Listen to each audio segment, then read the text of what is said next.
Good evening, ladies and gentlemen. WeatherBrains episode 1045. 1045, 1045. This is for the 26th of January, 2026. And you know what this is. You know what show this is.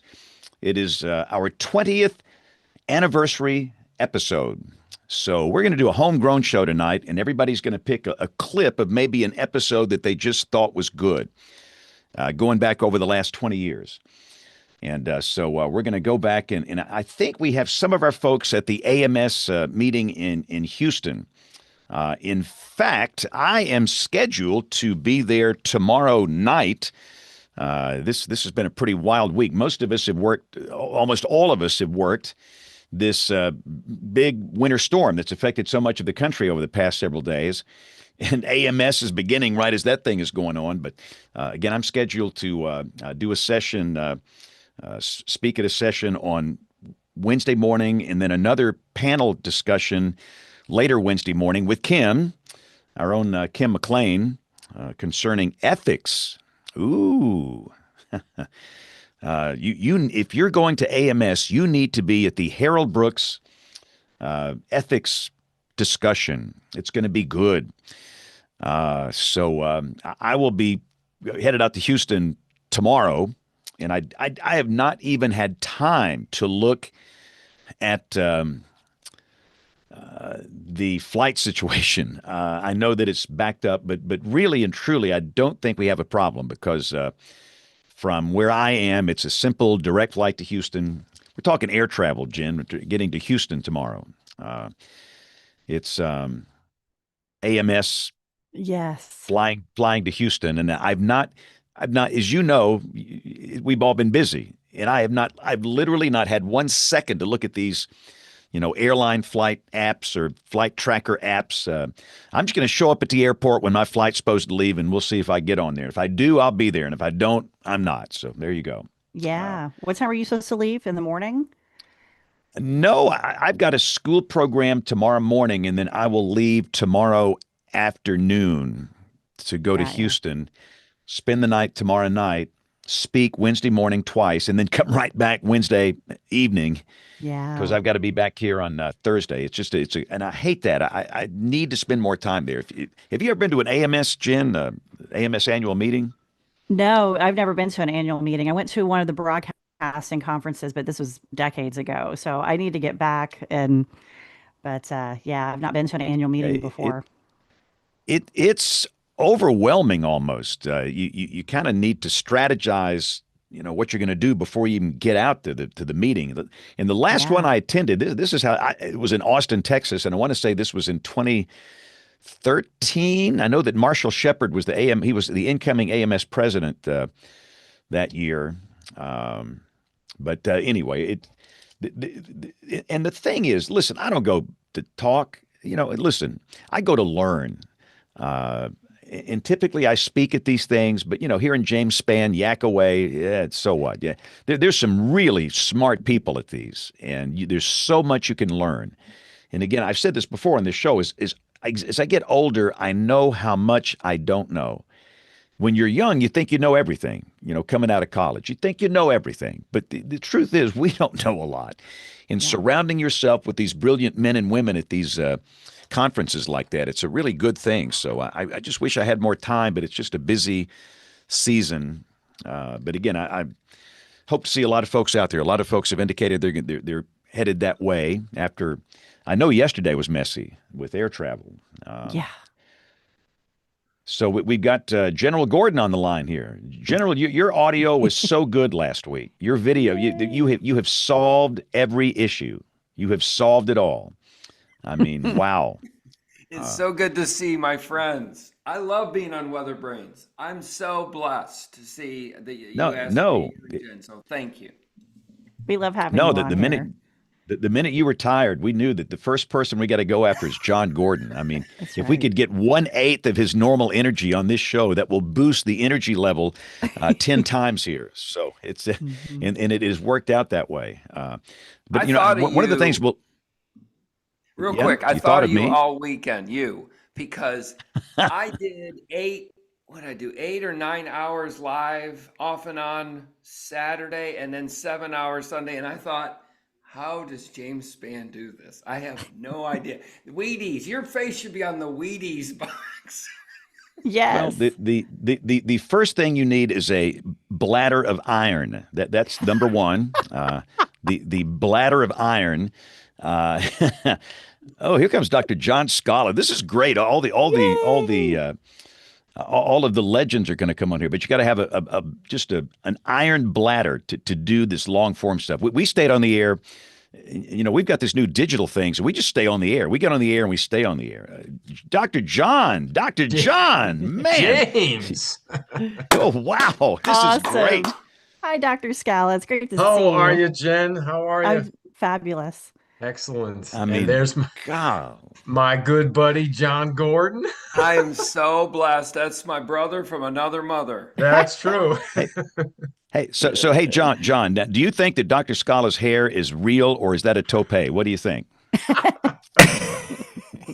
He's got beautiful hair. I'm telling you, it's good. I mean, it's good. It's the real thing. I have been with John in person, and I will tell you, it's the real thing. He would actually let you tug on it to prove it. So,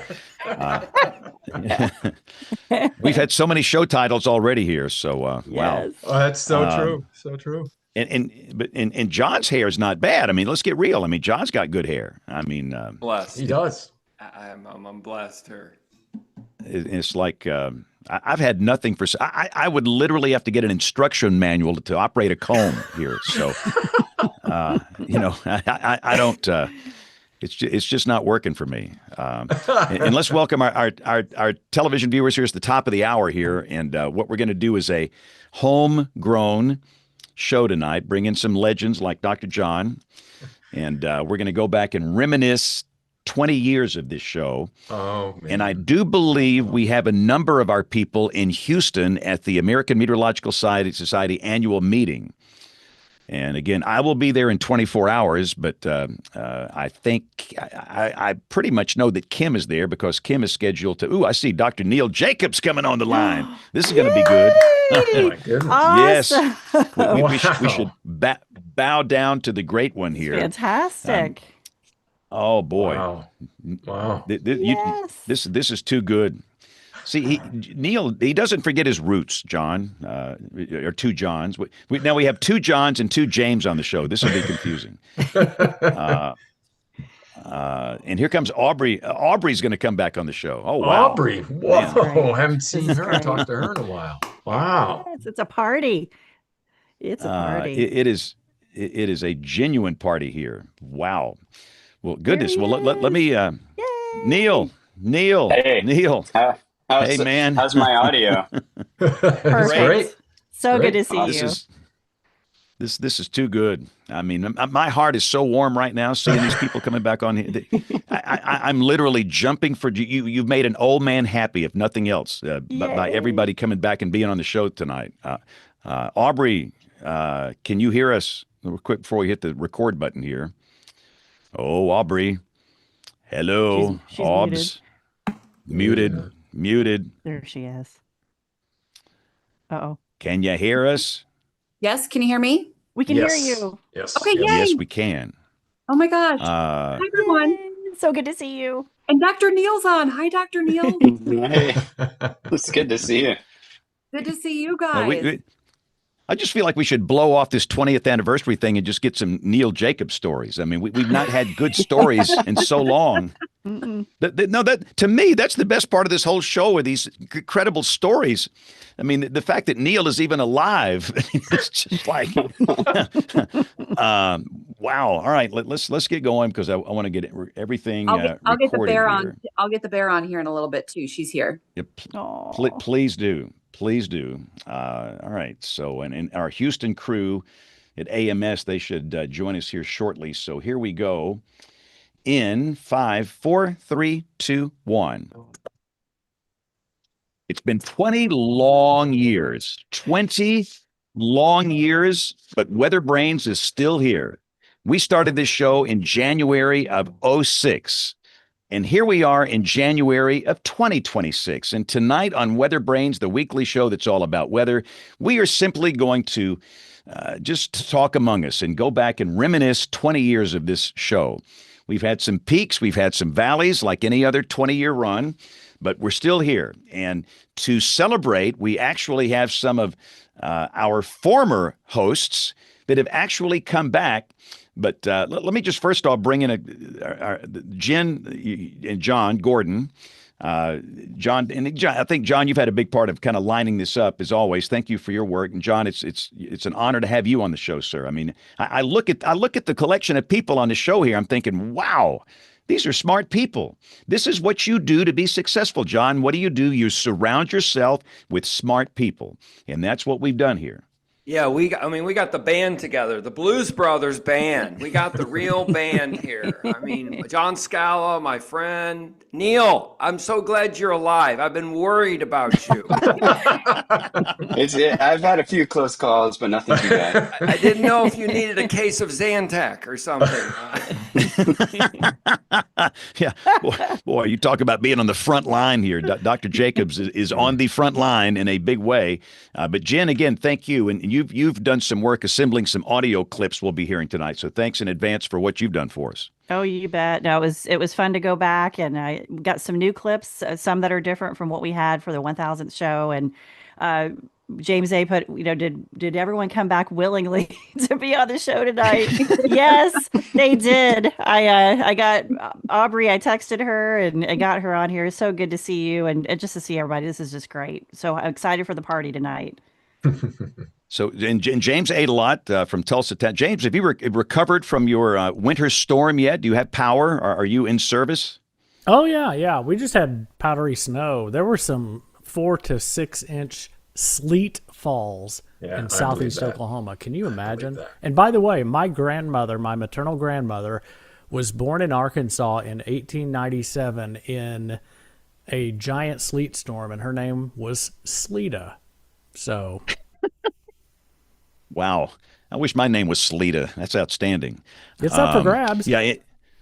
Well, there you go. But yeah, we will mention the big storm here in just a little bit once we kind of introduce everybody. But again, here on the 26th of January, 2026, we're just coming off a really impressive winter storm.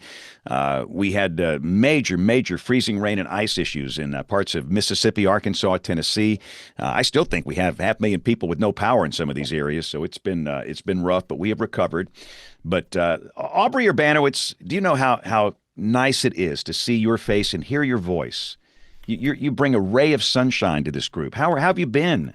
It is so wonderful to see you guys. I just might, when Jen messaged me, I go, I don't know how I'm going to feel on Monday, to be honest.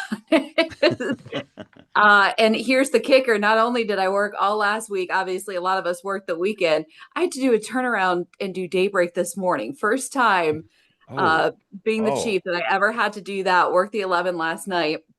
Get no sleep and do daybreak. So I wasn't sure how it would turn out, but instantly, as soon as I hopped on the call, my face just lit up. I miss you guys so much.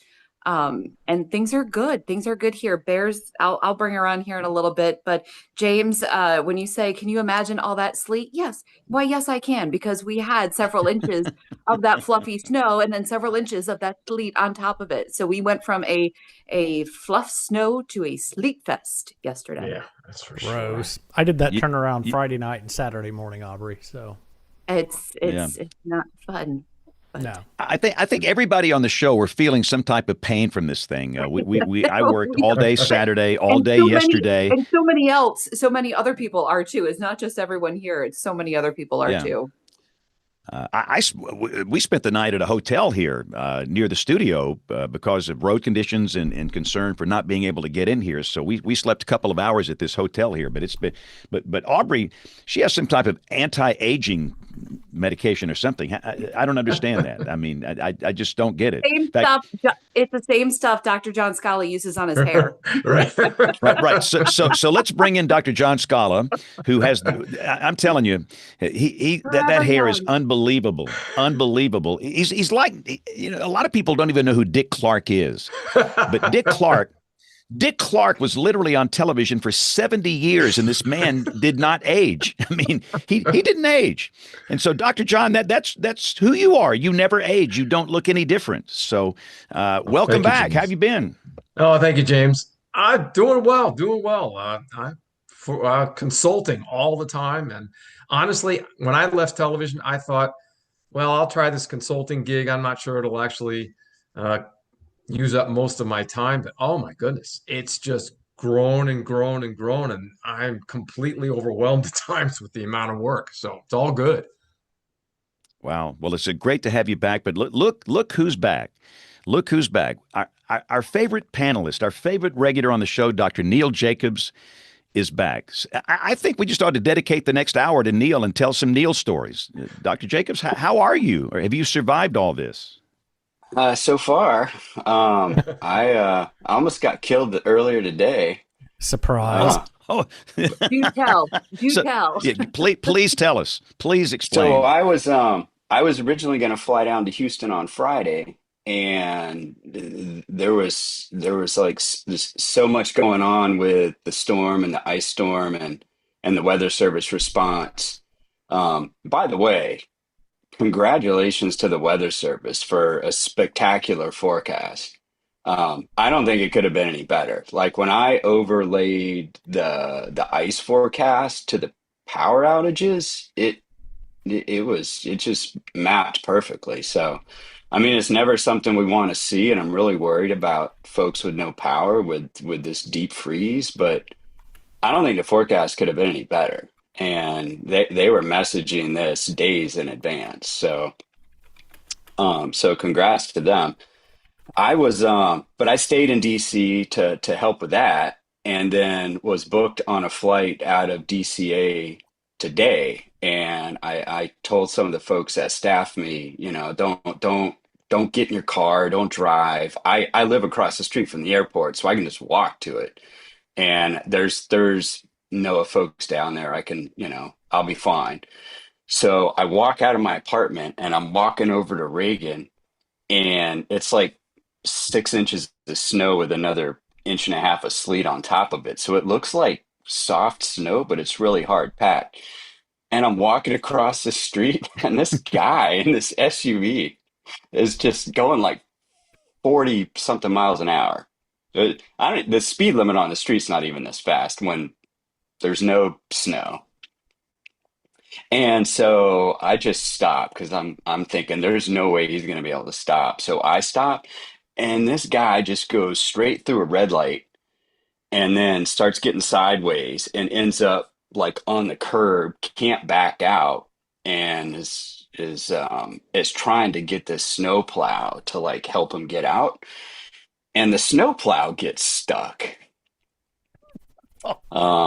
And so then they're like, hey man, can you like help push us? Like I can't push a snowplow attached to an SUV while standing on ice. You guys are on your own. I'm sorry. You are our superhero. We would I expect feel like that I too. see a chat GPT image of, do you know who I am? Well, I'm kind of a big deal. I am being no, they Noah. hadn't. They were just like that. I was the only person out there. That's probably why they asked. And so I walk over to Reagan's. I sit there for like 4 hours. My flight, I go on flight aware, and it doesn't even know what my inbound flight is. And then when it finally figures it out, it's like 3 hours late. And so I spend the whole day at the airport, and then my flight gets canceled. So then I just metroed back to my apartment, and I just thought, well, I was actually going to be in an airplane, but now that I'm not, I'm going to call into the show and see what's going on. Yeah. Priorities. So are you going to? Fun. You got to get your priorities straight. That's why this man is so successful. Now, are you going to try to go tomorrow, or are you just going to give up on it? I don't think I'm going to be able to make it. Like even the flights tomorrow are getting canceled and delayed, and I'm helping put my kids' Pinewood Derby on in North Carolina on Saturday. And then when I looked at the GFS and the Euro, and they both have this coastal low, that I thought, oh, if that thing buzzes the coast and throws a bunch of snow in here Saturday, I need to get down to North Carolina probably Thursday night or Friday. So that would leave me like one day in Houston. So I'm just going to try to join some things virtually and make the best of it. All right. Well, if you get a chance, watch the Harold Brooks, Kim Cloco McLean ethics discussion on, let's see, Wednesday morning. I'll just leave it at that. It, it will be magical. It's going to be good. No, it's going to be a very good, productive discussion. But it will be very good. So, but everybody will miss you. So the Pinewood Derby, we've done those. So how old is your son? About what? 8, 9? Well, so I got two boys, 10 and 12. So one's 10 and in Boy 12. Scouts Okay. now, and the other one's in AOL. So this is his last year, and so it's technically Okay. my last year, but I get into it. So I actually wrote this 8-page document on the physics of Pinewood Derby because there's all these people that want to talk about aerodynamics and everything, and it really just has to do with reducing friction and center of Friction. gravity. Like Yep. aerodynamics doesn't matter because it's a 1/25th scale. So I told someone one day, I was like, well, if the atmosphere was 25 times more dense, it might make a difference, but it doesn't make any sense at like normal sea level. And they were just like, well, I'm putting fairings on my wheels. And I beat them. I You, have been you, you, pining for this knowledge for That's years. the best thing I've heard. oh boy. Oh boy.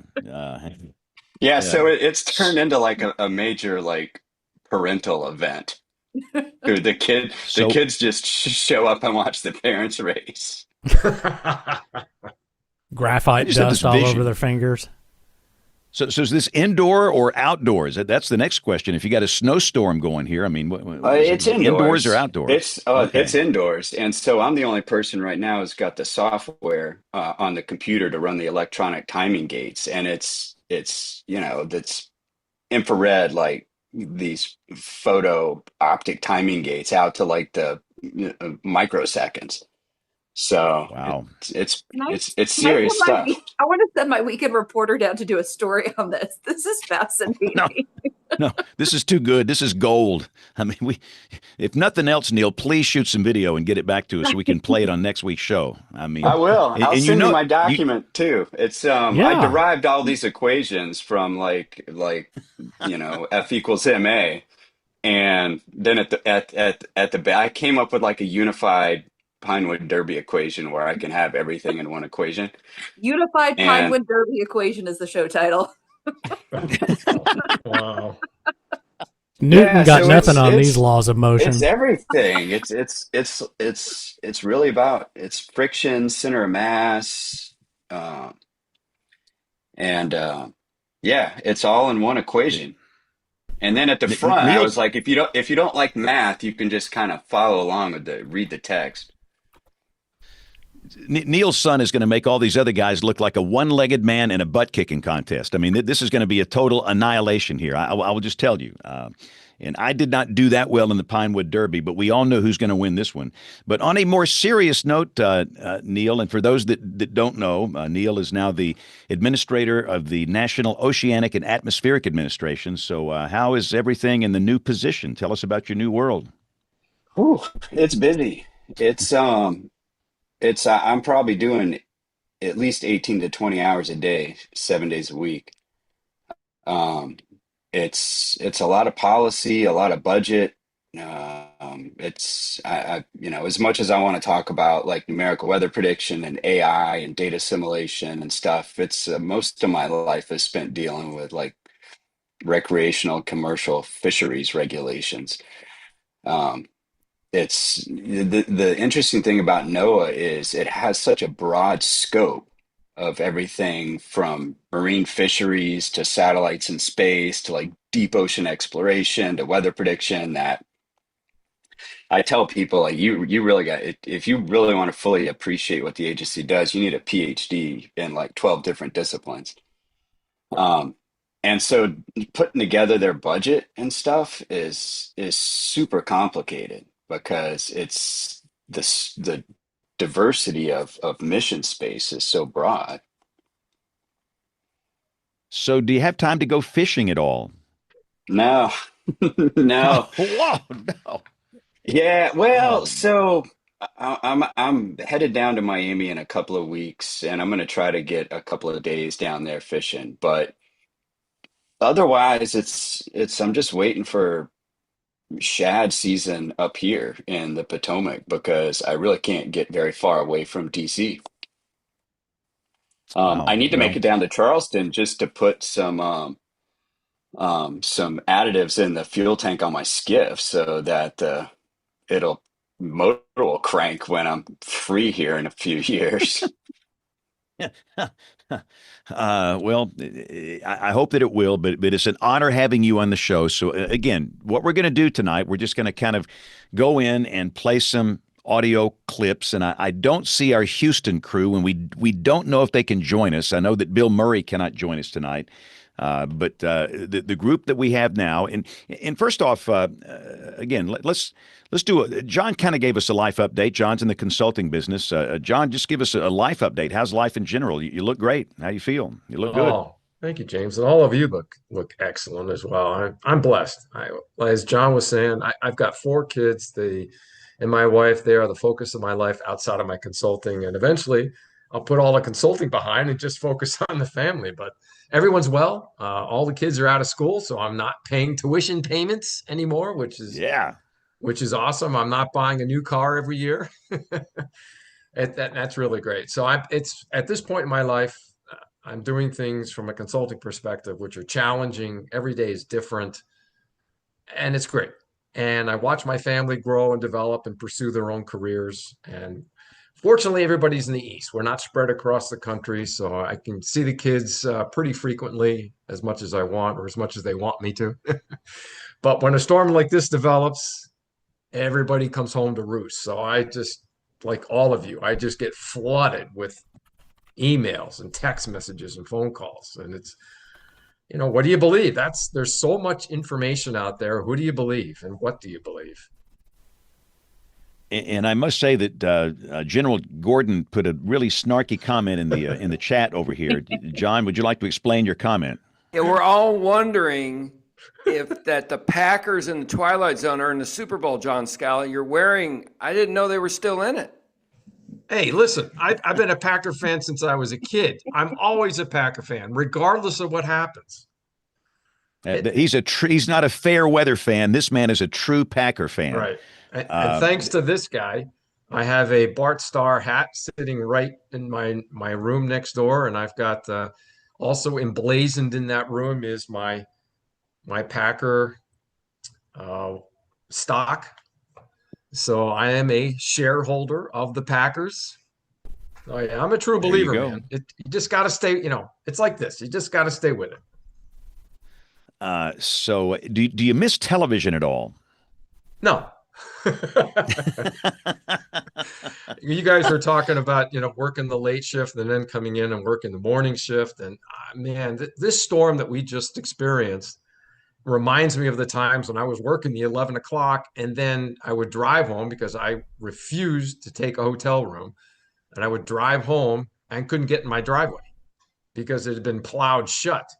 So I would be out shoveling until 1 a.m. so I could get my car up into the garage. So I remember these times very, very well. You know what's surprising to me? I haven't been on television for 2017. So it's like 8 or 9 years and people still come up to me. It just astounds me. Once your face gets out there and people recognize you, it's forever. It's the hair. I mean, nobody even knows who I am because I have nothing. It's got to be that hair. So let's go to Aubrey really quick. Aubrey, I see you're back. So give us an update on your career. You're still hanging out at the same place. I am. Sorry, the boyfriend was trying to call, and I sent him a message telling him I was on a podcast, and he tried to call again. I'm like, can't answer. So I just celebrated 15 years at WHSV in Harrisonburg, Virginia. That was in the fall, so that was very exciting. And John Scala, you were talking about paying off your kids' education. Well, I just paid off my college student loans from Good for Mississippi you. State about 10 days ago. I made the last payment. So that was done, but still doing well. We are a very small team here, guys. We only have 3 meteorologists. So this storm has been quite a beast for us. And, I've driven in every snow and ice storm in the last 15 years, I think, except for one little December storm when I was out of town. This was definitely the worst one. I mean, it was, and I think a lot has to do with those cold temperatures. I remember, James, I'll never forget when you guys had, I mean, it must have been 10 years ago now, when Brian Peters was out and you guys had this little tiny snow event, but it was so cold, it just iced instantly over. And I will never forget that. You never underestimate the little amount of snow when temperatures are below like 25 degrees at how icy it is. And so when, we're 12 degrees when it's snowing, I think a lot of people underestimate that. But otherwise, things are good. Bear is 14 now. She is half blind, Wow. half deaf, but she's still very energetic. I'll grab her here in a minute. She must have taken a nap. She actually did sleep with me this morning when I came home. I was afraid she'd keep me up, but nope, she curled right up. We were able to get a little sleep. But the house is coming along. Dr. Neal, I might have to ping you for some ideas for some fishing. The boyfriend is a big fisherman, and we didn't get to do much fishing in Alaska when we went. So one thing I wanted Oh, to do that's was I've been wanting to take him out to the Potomac and kind of, I thought it would be kind of a fun day trip or something like that. And, I've never done a charter, but I'm not opposed to doing it. I think it's fun. When we're catching, it's fun. When we're not catching, it's very boring. well, that's why they call it fishing and not catching. Awesome. But otherwise, things are going well here. As Dr. John said, I'm very blessed. My parents are here, my brother's here. Actually, the boyfriend and I are supposed to celebrate an anniversary tomorrow. So, but otherwise, things are going well. Work is going well, and it's good here. Awesome. And Neil, just a quick update on you in general. It just seems like morale has kicked up. And I'm not, again, if y'all know me, I'm not nice, I'm honest.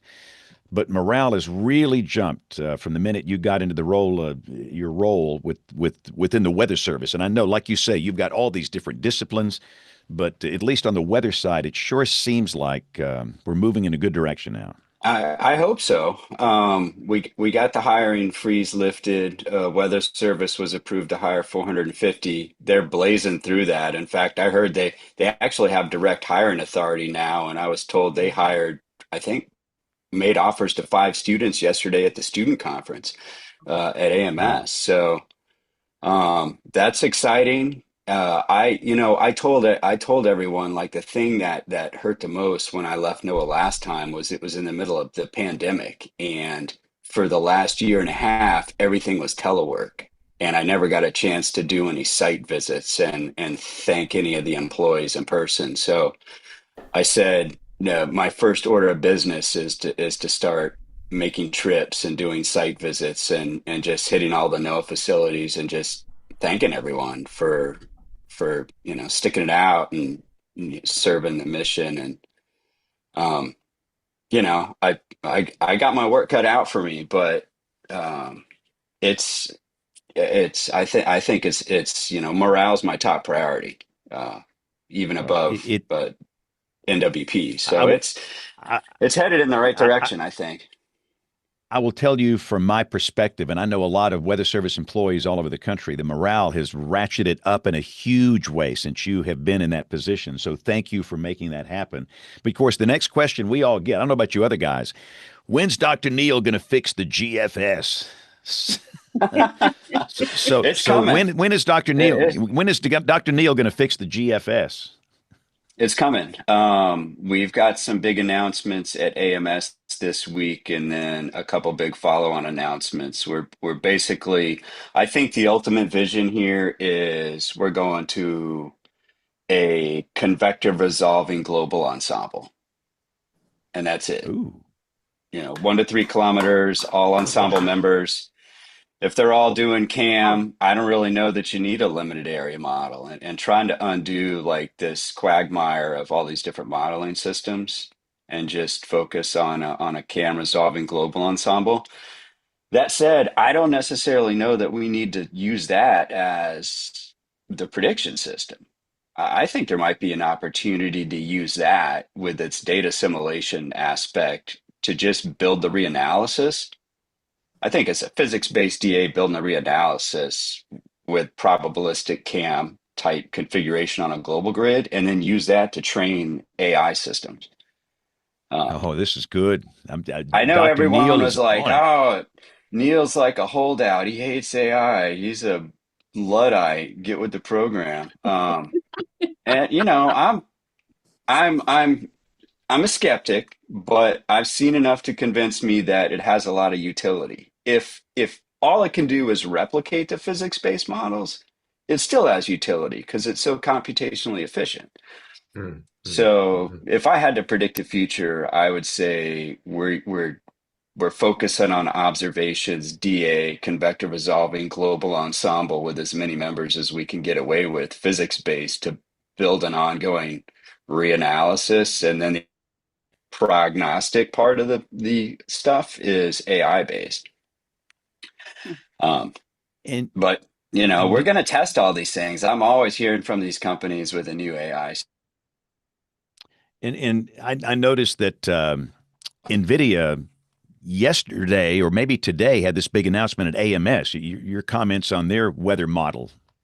I don't know. I haven't seen it in action. It seems pretty cool, but we'll have to test it.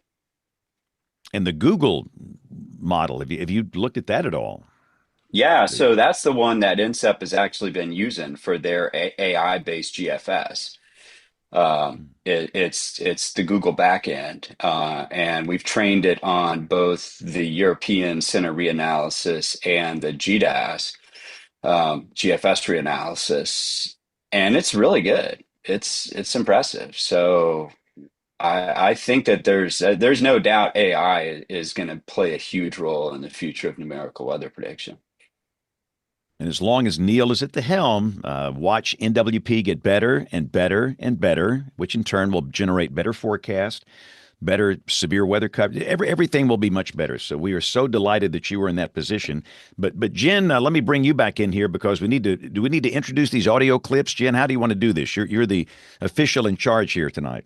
Yeah, we can just go through a few of them and then just kind of talk. And it's, I don't have a script this time. Last time I had a whole rundown and I was in everybody's face and trying to keep things organized. But yeah, we're just having a party and hanging out. I know Bill cannot be here tonight, and I don't know if Troy's going to make it. And so we definitely want to bring in their clips as well. So you want to start off, And James, hey, with hey, hey, yours? hey, hey, hey, Jen. But I'll tell you what. Yeah, But before we even do that, yeah. let me just. And again, we've done this, but let me just roll the first little audio clip of WeatherBrains 1. Okay, remember this is WeatherBrains 1045. WeatherBrains 1 was a tightly produced 30-minute audio show. We did not bring in video into this equation, and really, I was against it. I mean, I can sit down here half naked doing this thing and nobody would notice. But the my boss at the local television station where I work here wanted to put it on the digital weather channel, and we're still on the digital weather channel. And so we introduced video, and of course, if we're going to do that, we'll stream it on YouTube. And I can't remember exactly what year. It's probably been about maybe 12, 13 years ago. But the original shows were just audio only. And I was not the host guy. It was a guy named David Black who did weather with me years ago. And David's a really good broadcaster. I am not. My first major in college was electrical engineering, and I finished in meteorology. I know nothing about broadcasting or mass communication, but David's good at it. And he would take this and get into a tightly produced 30-minute show. And what's funny, I'm on show 1. I'm griping about the same things I'm griping about now. So here's a quick That snippet. doesn't surprise me. Yeah, I mean, nothing has changed in 20 years. So this is a quick snippet of WeatherBrains episode 1 from the 31st of January, '06. I personally think we have way too many warnings. Severe thunderstorm warnings are a dime a dozen, and it's getting to be that way with tornado warning. Welcome to WeatherBrains, the podcast about weather by weather fans. I'm David Black with the Weather Company from Birmingham, Alabama, welcoming you to our first program. With me tonight, James Spann, the chief meteorologist of ABC 3340 Television in Birmingham, Alabama. Hello, James. Hey, David, how you doing? So, David joined us for the 1000th episode in Huntsville. Bob Barron and Barron Weather brought us all together, and they were kind enough to bring David back. So we got a chance to see David. David lives on the eastern shore of Mobile Bay in Fairhope, Alabama. He's doing just fine, and but again, it's great to see David. But that was a snippet from show one. So, okay, Jen, now you take it. You tell me what to do. Well, since we're talking about some of the early shows, let's go to a bonus audio that I picked. And this is actually from episode 24, July 10th, 2006. So why don't you play that? Is this the JB on Weather Radio bonus clip? Yeah, let's do it. Okay. And again, let's explain who JB. One of the originals in this was JB Elliott, James B. Elliott. JB was a meteorologist for the National Weather Service, and for his entire career, he was stationed at the same WFO, which was in Birmingham. He's an Alabama native. He worked here his entire career. After he retired, he worked for us in our private business. And JB's my mentor. JB was an encourager. He was a teacher, one of the kindest men that you'll ever meet. But he had his very funny moments on this show. So this is a bonus audio clip, JB Elliott on Weather Radio. It's kind of refreshing to think back to some cooler times in Alabama, and I've got a little something to help you relive some cooler times. Check this out.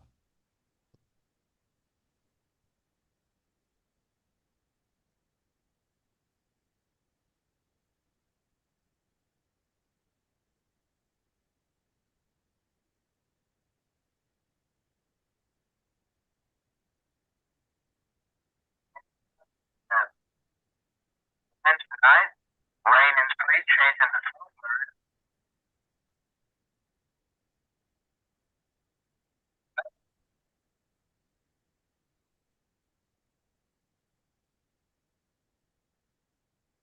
I think that guy's an institution.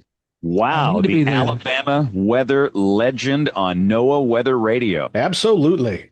You mean that was me? That was you. Sorry about the audio quality. That was the best we could do with what we had. That was JB Elliott on National Weather Service Radio, probably, sometime in the 70s or 80s there, I guess. Wow. Hey, that's the voice people know everywhere. And again, I know that some of you that are on the show with us, the audio, the Zoom, they think some of this is noise and they cancel it out so you can't hear it. But that was JB when he was working NOAA Weather Radio. And this was in the very early days of Weather Radio. And that was great stuff. I mean, JB once interviewed me on Weather Radio. I mean, he went live and interviewed me. So he was an original. All right, clip 2. What do we got? All right. Hopefully nothing else gets canceled as noise. What we're about to play here. Zoom literally thought that clip when we went to JB on the Weather Radio was noise, so it canceled it. Now the people, the audio listeners can hear it fine. Great. It's just that those of you that are on the show with us can't hear us. Yeah, it was classic. All right, what's next? Go back and listen. Let's go to your clip, James. Episode 91 from October 22nd, 2007. So set that up. Why you wanted this guest. Yeah, and to me, and again, I have learned so much about this science from people on this show, like Dr. Jacobs and Dr. Scala and John Gordon and everybody on the show, these smart people. But the one thing I really appreciate about what we've done, we have brought on the show legends that they've been trailblazers for people like me, Dr. Scala, James Adelot, Aubrey, those of us that do television. These are pioneers. They were doing television weather in the 1950s, in the 1960s. And what they did, they laid that groundwork for my generation. And most of them have passed away. We've lost them. But we've had them on the show. And I just really, really appreciate that. And one of the ones that I really appreciated was one of our early shows. Again, this is back in the audio-only days. And the legend in Tampa Bay. I don't know if anybody here has ever spent much time in Tampa Bay, but if you ever grew up in Tampa Bay in the 1950s, the 1960s, the 1970s, the weather legend was Roy Leap. Roy was just an incredible talent, incredibly brilliant in the science, and he agreed to come on the show. Brian Peters contacted him, and of course, Brian was in one of our early panel members here. Brian was a National Weather Service meteorologist, but this is Brian Peters bringing on Roy Leap, the Tampa Bay legend, onto WeatherBrains tonight. Mr. Roy Leap, who is indeed the guy who got me interested in weather. And unfortunately, this is one of those situations where we spoke earlier today and he doesn't remember me, but I remember him because of the impression he made. Roy, welcome to the program. Thank you, Brian, and good evening, gentlemen. It's a pleasure to be with you. And Brian, I'm sorry I don't remember you, but I'm sure glad that at least someone listened and became a meteorologist. Well, I think that's great. Just so everybody knows, I moved to Florida in 1959, and within about a year, almost exactly a year, we went through Hurricane Donna. And I have just recently learned in looking at Roy's history that he had only been in the Tampa Bay area for, Roy, what was that, about 3 years, I guess, with Hurricane Donna? Right. I joined the station in August of 57, and we had just put in radar in 59. So we were actually one of the first television stations to track a hurricane by radar, by our own radar at least. And that radar was an old Collins. It was an airborne radar set originally and been modified for our ground use. But we were able to pick up the eye of Donna as it came ashore south of Fort Myers and moved right up over Central Florida. So it was an exciting time. Well, that was really some groundbreaking action then, because you were the first. Was it the first weather radar strictly for television in Florida, or was it a little bit larger area? Absolutely. It was the first one for Florida. Now, they had some navigational radar, I think, in the New Orleans area, but it was ours was C-band, so it was really built to pick up weather. I think they had some X-band units around, and the wavelength didn't show them too much, except ships maybe. But anyway, our radar was modified for ground use. It originally been for aircraft where the dish would go maybe across a field of 60 degrees, but this one, of course, went full 360, put it up on top of our microwave tower about 100 feet up, and it gave us an excellent view out to about 150 miles. So, and again, so that's Brian Peters talking with Roy Leap, and the conversation is just outstanding. But you can see how he really, really was a pioneer in broadcast meteorology. That technology was unbelievable for the late 1950s. For many years, I think people in Tampa, they know exactly where that radar it was mounted on top of their microwave tower. So, but again, that's Roy Leap. He was of the same generation as just some of the great ones down there. And again, it was just great having him on the show. So we're thankful for that. All right, who's next? Jen, pick one. Well, sadly, Bill Murray could not be on with us tonight. He has been fighting. I think some of the Kentucky alien gremlins have invaded Bill in Alabama. So I don't know what happened there, but he couldn't come on the show tonight. But he did have a clip, and he wanted to look back to episode 196. We had the AM weather group on, and he really loved it. This is from October 26, 2009. It meant so much to him to have this discussion. So I picked a couple of minutes from that show. So real quick, how many people on the show remember AM weather? I do. Sure. It would come on public television. Aubrey. And it was. I don't. So Aubrey, young. come on. Oh, I'm so sorry. So young. I'm such a disappointment, guys. Joan Van Ah. Yeah. I mean, and I would watch it early in the morning, and it was just this magical. It was just all weather, and it was good stuff. And I just wanted it to last longer. And this is before the Weather Channel. And, we had a Dr. John Scala doing that. I mean, but it was great. So some of us really appreciate this. And I totally understand Bill's perspective. So let's listen to Bill and the gang from AM Weather. Going back, guys, talking to our panel for a second, what are some of your favorite memories about these fun shows from the back from the 70s, 80s, and 90s? Well, this is Carl. Let me kick off by saying I think that there was probably no other job I've had in my 30 plus years with NOAA that brought as much satisfaction as working on that show. Now working at headquarters, we do policy things and we do stuff that may have an effect on, we hope, on the forecast and improving the forecast and the service that we provide to the public. But certainly nothing with the direct feedback that you got from doing a television show like AM Weather was. Basically, what you gave the public is what they got, and it was just great. It was terrific. Yeah, I agree. It was such a rewarding job. You got to make your own forecast, deliver it, and then get the feedback and find out that you actually, did impact people's lives and you did help them. Now, Steve, you were sharing some stories the other night about when you got to go in and fill in. Apparently, there was more than one show done for different parts of the country. Did I understand that correctly? Yes, you did. We did the show essentially for the eastern 2/3 of the U.S. at 6:45 a.m. and we did it live, actually. And then we'd take a break, and then we would do another show that was geared more toward the western U.S. at 8:45 a.m. Eastern time. And so that actually showed up out there at 5:45 a.m.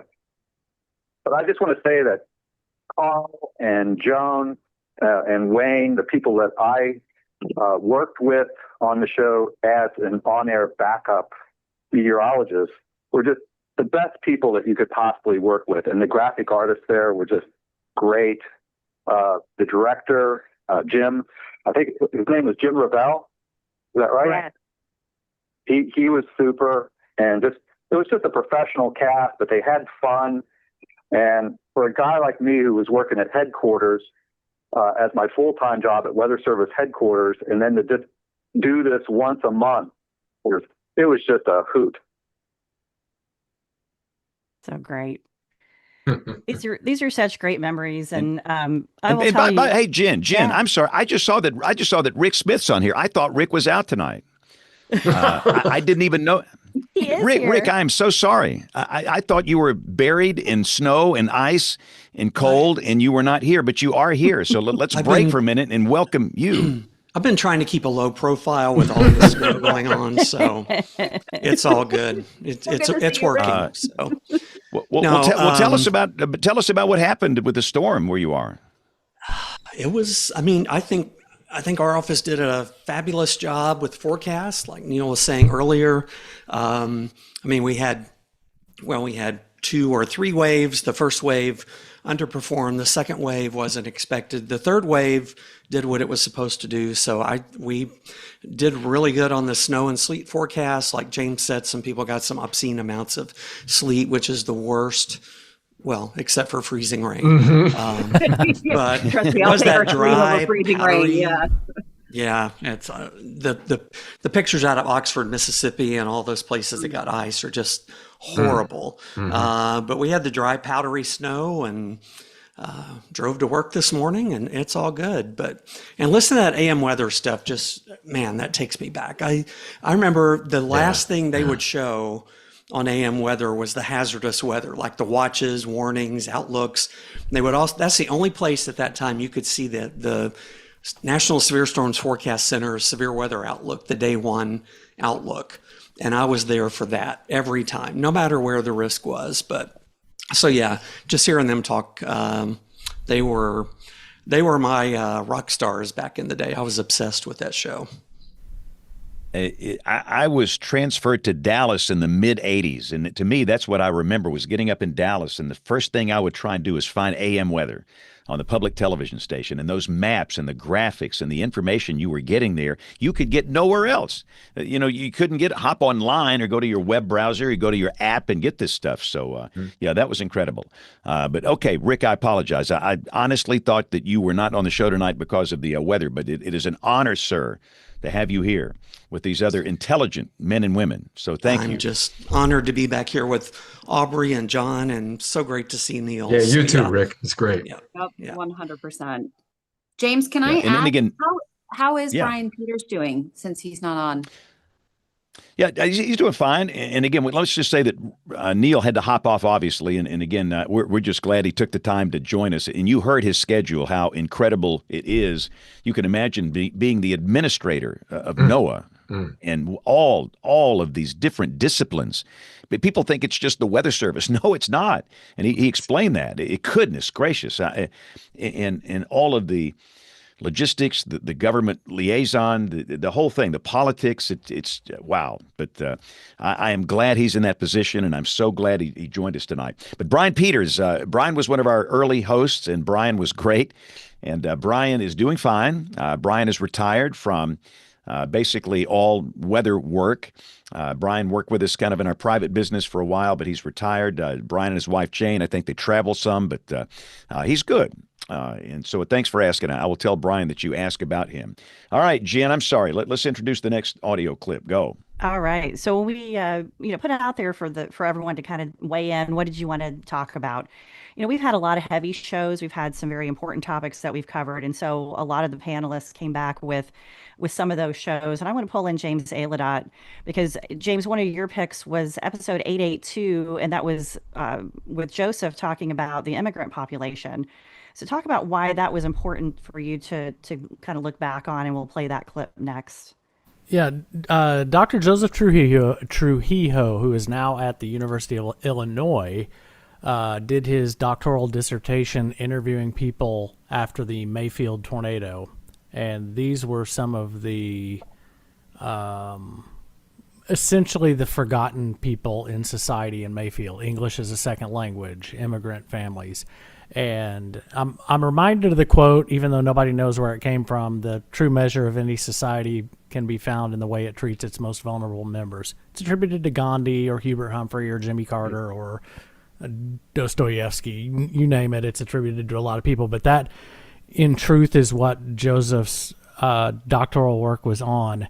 And he interviewed a lot of people and how they got their warnings. And it was really touching and gave us all something really important to think about when we're in the midst of a life-threatening event like that. Immigrant populations and people who, for whom English isn't their first language, including Spanish speakers, but not solely Spanish speakers, something that I think you'll come to. They were a big part of the story in this event. Just remind us about some of the immigrant populations that were impacted. What kinds of circumstances were they in that left them more vulnerable? Of course. Yeah, no, these people a lot of them recently immigrated to the United States. So a lot of them did not have that sort of experience of even having severe weather altogether. And coming from different places in Latin America, some even admitted that they've never really, the first siren they've ever heard was literally that moment. And I think that quote itself could really help paint that picture, that a lot of these communities would have loved to have been prepared, but just didn't have those resources coming in. And it's not just that, but, when we went into this field work, we were really trying to understand, the needs and the perspectives of Spanish speakers. And we come to find that there was just a whole other communities out there. I'm actually going to pull up a quote here that we got from Bowling Green, Kentucky, from one of their community leaders. And it goes that between all of the victims that were affected by the tornado in Bowling Green, the victims themselves spoke 10 different languages. And this is, it's just solely the victims. And so they say Spanish, Swahili, Bosnian, Korean, Karenni, Zomi. And yeah, those were the top languages. We included Pashto and Dari because there were some Afghans and there were some Somalis. And so they were just talking about 9 or 10 different languages that just affected the victims. And how do you get all of this information out to them before, during, and after the disaster? Not even that, but even places in Mayfield, people come from indigenous backgrounds, and a lot of them don't even speak Spanish. What I learned and was really, really interested in Mayfield was that in the Mayfield School District, there's a very high Guatemalan population there. And so a lot of them come from parts of Guatemala where they only exclusively speak a language called Quiche, which is an indigenous language that they revere a lot. And nearly 1 million people in Guatemala practice it. And so what happens in Mayfield is that the kids go to school they first learn Spanish so that they can get, used to their own community and be able to communicate with them. And then they eventually learn English so that they can be trilingual by the time they graduate. And so during the Mayfield event, we had an instance of where the warning would come out in English, then it would get translated to Spanish, and then the children would translate it from Spanish to Quiche. And I was just sitting there just shocked, like, wow, how does that even work? And, you don't even have much time altogether. And we're playing a game of warning telephone here down a community. And it just goes to contextualize all of this. One thing that Joseph said was how important the social network was with the parish priest. And I believe they used WhatsApp. They just had a community chat. And that's how a lot of the warnings information was spread. It was very, very eye-opening. Yeah, powerful episode. And James, I'm going to keep you on here because another episode that you mentioned was another very powerful episode. And Aubrey was actually a part of this show. And this is our sexual harassment show. This was April 11th, 2022, episode 847. A very heavy show, very important. And this was another episode that for the 1000th show, when we asked a lot of our listeners to weigh in, this is one that was highly important and had a huge impact on as well. Oki, you want to talk about why you picked this show? Just kind of weigh in. I think we are fighting a cultural inertia with that behavior. Maybe not as much now as we have been. And it's just not okay for people to say the things they do, to act like they do, to gesture the way they do. It's just not okay. And you would not do that toward your own daughter, wife, girlfriend, or mother. Don't you dare do it to my coworker or my friend or anyone else in this industry, regardless of gender, to be honest. So let's roll this clip. And again, I think this was a very important show, but we'll talk about it once we hear the clip. So again, this is the audio that we're talking about here. Now look at this, Kelly and Taylor, and what we've talked about here and how brutal and anonymous social media can be. Is this born of all that, Kelly?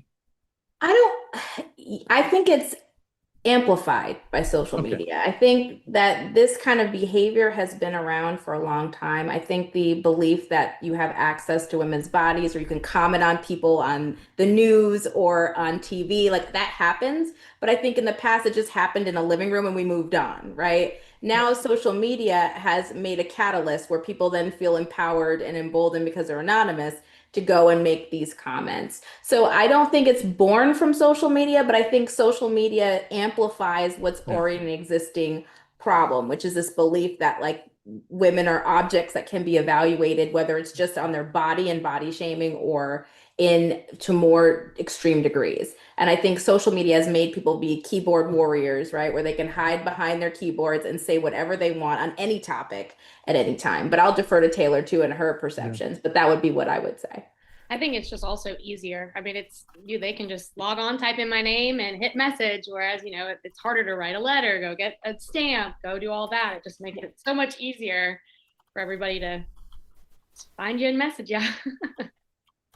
Taylor, was there anything you wanted to add as we do a little bit of sharing here? I mean, I've had dealt with it all. I've had pictures of private parts sent to me while doing the morning show, videos sent to me while doing the morning show. I have to say, I mean, it's a daily thing, not the pictures and videos, but the harassment. But when I was working from home, it's very interesting. When you're working from home and you're seeing from here up, a lot of that went away. So it used to be something with being able to see our bodies on the green screen. Because, I mean, it went down dramatically. Wow. Which was crazy to me. I noticed a huge difference, but I mean, it's daily, it's constant. It's just, that's really interesting, Taylor. I don't know that I've ever had heard from another female meteorologist that recognized that. Yep. Working from home for a long time. I mean, people would still say stuff. it would be more so like compliments on, oh, your hair looked pretty today, but not, I mean, when it's right. daily, like, you know, gross body comments, but it's because they can see it. And the anchors are behind a desk. So they don't, you know, they're not showing their entire body the whole time. It is ridiculous that you guys have to deal with this. Let's just be honest. And I, you know, Kelly, you mentioned you're a social scientist. I am also. And when I hear these things, I think about, you know, different ways that we think about behavioral intervention. You know, one thing we can try to do is what you're, you know, the question you've asked is, should we train the people who are going to experience this to have more tools in their toolkit to handle it? But another possible solution is to try to modify the situation in such a way that we reduce the frequency of the behavior even occurring in the first place. So Taylor, you highlighted in a really interesting idea, actually, that could be a partial solution, in that you noted that when your whole body is on screen, you get this more than you do when it's not. And I'm going to put this, I'm a little conflicted about this point I'm about to make, because I know there's a little social science that's gone on about the effect of broadcasters on things like the interpretation of risk, you know, how people are interpreting risk from you and their recall of information. And there were even some controlled experiments where they took broadcasters on screen presenting information and off screen, and how did that affect comprehension and recall later on. And there did seem to be a positive effect of broadcasters being there to sort of highlight, you know, different geographic areas and just give expression to this cold data. It's a very human thing when you're trying to communicate about risk. But I do wonder if that can be done effectively from the chest up, neck up, you know, like, do we have to have all of you on the screen all the time in all situations? Maybe it's something that we just really need for certain kinds of coverage that we don't need to have all the time, because there could be a balance here between your experience of harassment and your well-being and the well-being of the audience. And it is worth exploring your well-being as something that matters. This is something that maybe our field should think about. Can we take women out of situations where they are likely to then garner harassment? I think this is something we're thinking about in academia with field work programs. We're thinking about how can we reduce the incidence of harassing situations for women? What kinds of measures can we take to try to protect people from that ever happening to them in the first place? And I do wonder if for broadcast, that's something we should be asking too. So, Aubrey, is it any better from your perspective? You know, I don't have the body that some of these ladies do have. So I will say I don't have very much of an issue. I do occasionally, but I understand that for some it is a lot constant than for others. For me, I'm very lucky. It is not very constant. It is more occasional, but I have been sent some very like full on sexually explicit content during show. And you're right. It is disturbing and it's rattling and then you try to delete it and mark it to spam on Facebook and stuff. And it doesn't do it for like 20 minutes. And you're like, it's still in there. So it is rattling. But you know, I think one of my mentors that I remember watching when I was, still going to school. I remember when she was on TV, it was more upper body shots. So on green screens, I'm not on a green screen anymore, but on a lot of these green screens, if that's an issue, that is something to think about. If that can resolve the issue, then yeah, I would 100% do it. Can Idealist James ask a question? Go. Why should we have to take steps to reduce this on the receiving end? You are 100% correct. Why? Why should we? Mm-hmm. But at the same time, why are we also faced with the ridicule, the constant insults, the constant people, even just, you know, the constant comments of, oh, meteorologists, you get it right 50% of the time, when all they're looking at is one snapshot of a model forecast and they think that they know better than we do, when we obviously have that experience and that knowledge. So why do we have to deal with those kind of ridicule and comments and things like that? And you're right, we shouldn't. But if that's a way to eliminate it, I'll bring in Dr. What? Scala because your comment in chat about social media is valid. Anonymity, I think, is just an evil part of this. And when you do not need to show your face or your name or provide context in that manner, I think there's sometimes the gates are off and anything can come out because there's no retribution. But I, or fake, a fake often, name, fake profile. It doesn't even have to be really you. Well, yeah, that's true too. and a lot of it, some of it's from bots, but most of it is from horrible people. And people, I get hate mail all the time. Some guy said Saturday that he wanted to beat me with a tire iron. And I've been told I should have been aborted by a coat hanger. But what I receive is nothing like these women receive. Nothing. It's not even the same universe. It's horrific. And that episode opened my eyes because one of the women that was on that show I work with, and I knew that it was bad. I didn't know that it was that bad. And I will just tell you that there are some horrible, horrible people in the world.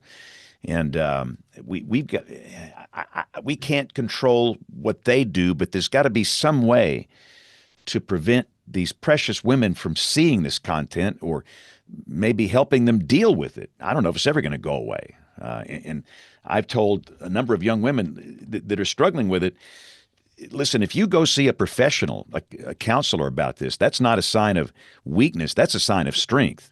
Right. We all struggle with mental health. All of us. Everybody on this show struggles with mental health. Every family represented here. We struggle in some way, shape, or form with behavioral health. And if you feel the need to go see somebody, that's a sign of strength. And I think what Ginger Z did in her book, natural disasters, I cover them, I am one. She talked about her behavioral health issues, and that opened the eyes to a lot of people. But again, that was an important episode. I'm sorry, Jen, we talked way too long about that. We could do that show every year. Yeah. And maybe should. Yeah. Yep. Yeah.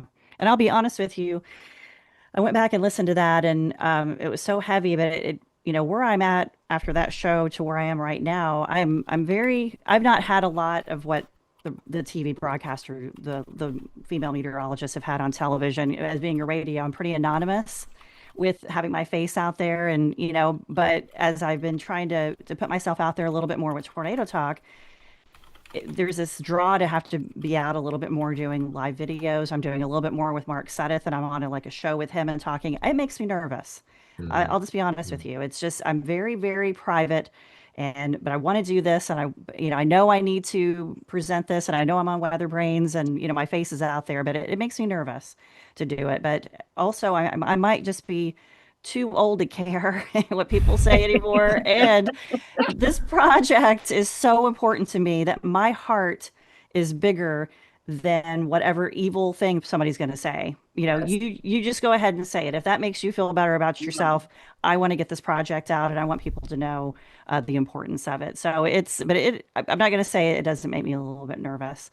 Another heavy show that we had was not that long ago, and I want to bring Rick in. This was Rick's pick, and also Kim. And this was July 7th, 2025, show episode 1016, A Time for Sorrow. So, Rick, lead us into this clip here. This is a pretty heavy episode. Yeah, it was. And gosh, thinking back on all the years of WeatherBrains, there were so many choices. But this one just hit me immediately. This was just a couple of days after the devastating hill country floods down in Texas last July 4th. And it was just one of those homegrown shows where we got together, and it was still really raw. It was still really fresh, and we were still learning things, and there was a lot of frustration, sadness, and as horrible as the topic is, sometimes those shows and getting together and talking about it, it just helps. I mean, it's kind of therapy for us because we're kind of vicariously going through some of that. And I don't know, that one just really sticks with me as being very powerful. And I got lots of comments from people after it who listened to it and got a lot out of it. So that was number one pick for me. We all woke up Friday morning to the news out of the Texas Hill Country about this catastrophic flash flood. After 10 to 15 inches of rain fell overnight. We know tonight that at least 100 people have passed away, including dozens of children at summer camps along the Guadalupe River. The event, even though it was well warned, it was very deadly. It's the deadliest flash flood in the United States, at least since the 1970s. This is the kind of flash flood that we all fear. Extreme rainfall and rugged terrain, a nocturnal event overnight, with lives being lost in just minutes. So tonight we want to remember those that were lost and those heroes that saved lives, and some of them lost their own lives in that process. Troy, talk about what makes the Hill Country so beautiful and so susceptible to flooding. I don't know how I've been thinking all day about how I began tonight, but I think that's a good place to start. It's a beautiful area, Bill. You know that. You've been here, and some of my fellow WeatherBrainers have as well. And on any given day to get out here and drive through the Hill Country, Kerrville, Fredericksburg, it's just a beautiful place. And I think that's why, and I don't know that's why there's so many people come to this area, retirees, people like that. Bill, you know that. They come out here. They go to places like Fredericksburg and to Kerrville. And so any given day, you sit out there and there's a low water crossing. It crosses the roadway. And you just sit out there and it has a very calming effect. But what frustrates me and I look at today and I think is sad is we just continue to have it happen. And I've been questioned by the media in the last couple of days. And we've got to come up with an answer on this. We've got to ask some tough questions. I'll tell you right now, I'm working with 2 rescue groups, and it's their job. I'm working with them on a daily basis. It's their job to recover bodies. They're seeing things that none of us, like James has pointed out before in tornado cases, they're seeing things that we can only imagine. And I can tell you, I'll also tell you this, and I want to make it very clear, and I'm not speaking on behalf of anyone on this panel, but folks, please take and consume news critically. The National Weather Service, Austin, San Antonio, did an amazing job. For some folks in the state of Texas, I'm not going to the names, but for some people in the state of Texas, local and state, to have thrown the National Weather Service, Austin, San Antonio underneath the bus originally is inexcusable. How many times have you seen it take a tragedy this to get a warning system? Exactly. I mean, I always look at hurricanes. Andrew. After Andrew, Florida had the easiest building code in America. Yep. You could get the 3 Stooges to put a mansion in, and the inspector would go, "That's a very fine building. It's great." But it took Andrew to get them to have the toughest building code in the country. Yep. But this goes for everything.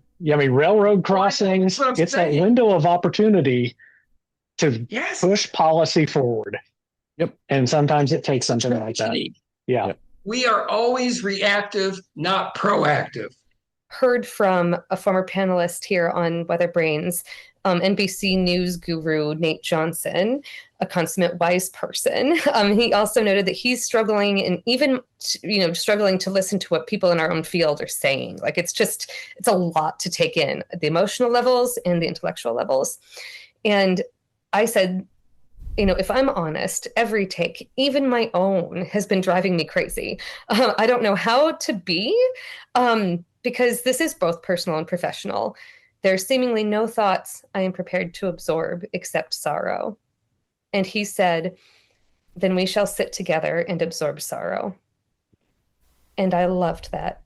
And so I want to just make a moment. We can just sit and absorb sorrow, and that's okay.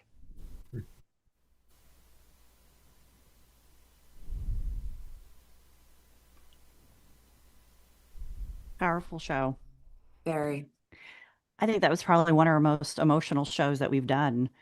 Very raw, very real, and I'm just so glad that we can come together as a group and do that and share and bring that story and our raw emotions and not be afraid of it.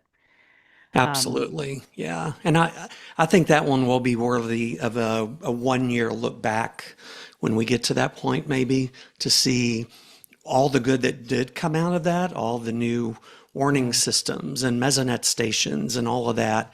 I think that would be really interesting to kind of look back through that lens. But yeah, that was very, very powerful. And I didn't know at that time, but I actually went to the Austin, San Antonio office and spent a few days and went out and surveyed flood damage. And that was a whole different level of hitting you. But yeah, that's a show I'll remember and one that really touched a lot of people. Yeah, absolutely. So I'm going to go to my pick now, and it was very difficult. You guys almost had to sit through the entire Thomas Grzula show again because that was my ultimate favorite show in the whole wide world to have your hero on, and I loved it. But I went with another episode that was really near and dear to me, and that was from October 17th, 2022, called Autism is a Superpower. And I have a heart for the special needs community, and meteorology draws in a lot of folks on the spectrum. And it was a great show with KVUE TV meteorologist Jordan Derensberg, and then also my one of my little chipmunks who I've known now for several years, Nelson Tucker, who is about to finish his last year at Millersville and is the owner of the Otis Project. He is the president of it. He's leading this effort and will be on the show February 1st to with his whole Otis team. And so I wanted to go back and just talk about this and hopefully use this clip to encourage folks once again about the fact that autism is a superpower. Well, I was actually diagnosed originally with PDD-NOS at 34 months. And so it started early with the delayed speech and I was nonverbal until the age of 3. So I was diagnosed with autism at 34 months at PDD-NOS. And then I was doing special needs pre-K, but then I did general ed from kindergarten all the way through 12th grade, although I had an individualized education program, better known as an IEP. And I had a case manager that I checked in with on occasion to make sure that I was on my P's and Q's every time. And then it wasn't until the 4th grade when I got the Asperger's diagnosis. And I just, kept making sure, and I had a great support system around me that helped me to be on that right path to become a meteorologist. My diagnosis actually came about through testing for ADHD. I think in first grade, or when I was about 7, the teachers, I guess, were noticing and my parents were noticing some differences, and some struggles socially. So I got, some testing for ADHD, which I also have simultaneously, which I do take some medication for. But while doing that, the doctors were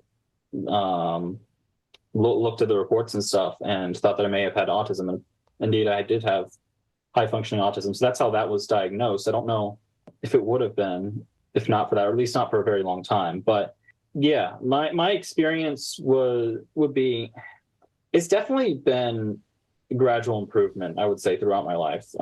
In elementary school, it's just harder because everybody else is developing socially, but you can't really interact with them because they don't have the patience yet to actually, sit there and understand what you're trying to say. So that was a little difficult just to make friends. I think I did as well as I did because primarily of how great my parents were, especially my mom, her medical expertise in getting good environments for me and people who understood, especially like adults around me. I talked mostly to adults. I mean, I played around with a few kids, but I was more interested in adult conversations. Probably a combination of just them being more tolerant and also just I just found that their subjects much more interesting, which is probably how I initially started to learn about weather, just looking at articles online about weather, and eventually some of like Tim Marshall's damage surveys, which I didn't understand at the time at all. But eventually I did after a few years reading them. When you tell people that you are autistic, what do you want people to understand about that? Because some people don't know much about it. You know, that they think of Rain Man or whatever. I mean, what do you want them to know about autism, and how would you like for people to react when you tell them that? What I always attach to it is high functioning autism to distinguish, because it is truly a scale. And I've met people who are at the very other end of the scale, and that's really tough. Like, developmentally, it's quite devastating at that end. And then you've got people who probably have it at a very small level, but will never get diagnosed for it, because it's not like, with a disease, for example, or a virus, like it's that thing. With just being neurologically, different, it's not like that. It's just different. I'm sure in an alternate universe, it could be reversed, and be people like me and Jordan who would be the neurotypical people. So it's just a difference, and that means, on a mental level, that's a vast category. So I think understanding that, and understanding in person with people, eye contact can be really painful. So I do try to preface that sometimes. Yeah. I would tell them, look, we don't let our autism define us. What do we do to leave a positive impact on someone so that they can say, oh, he's on the spectrum, but he can still be great in society? We always put our best foot forward in what we do in our lives, in our works, in everything that we may do, whether it be on TV or doing research or singing in the church choir or whatever else, Nelson, you might be involved in, whether it be student leadership, all sorts of things. And if we put our best effort forward and go 100%, nothing can stop us from breaking every glass ceiling that's put in front of us. It was so great. One of the most encouraging shows. I'm so proud of those two young men for not being afraid to speak up and talk about their struggles. It was just amazing. So we got two more clips. These are videos, James, so get ready. And we're going to end it on a lighter note. So Troy could not be with us tonight. And he pretty much said, you know what? Anything from our 1000th show. He goes, I thought it was great.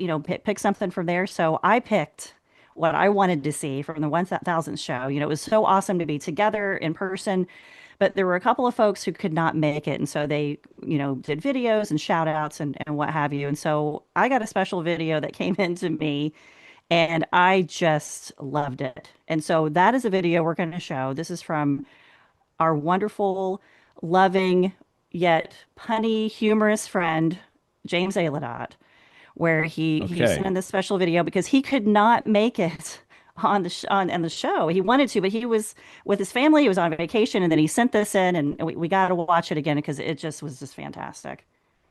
All right, and let me see if you guys can hear this. Okay, let me start it. I've not done a video through Zoom, but let me see if you guys can hear. No, I don't think you can. So let me configure this audio real quick to be sure that you guys can hear it. Advanced sharing options. See, I should have investigated this before we did this. Story of my life. There should be a way to share. You know what I can do? Sound. I can play the audio.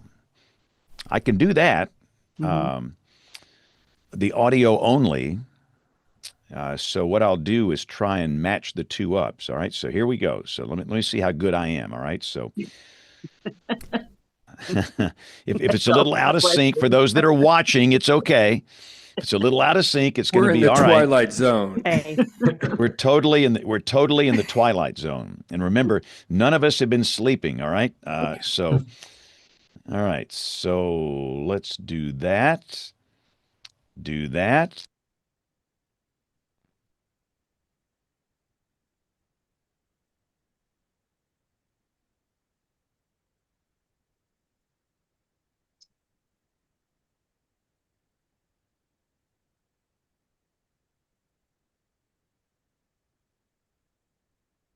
Oh, A James. huge congratulations to WeatherBrains, 1,000 episodes.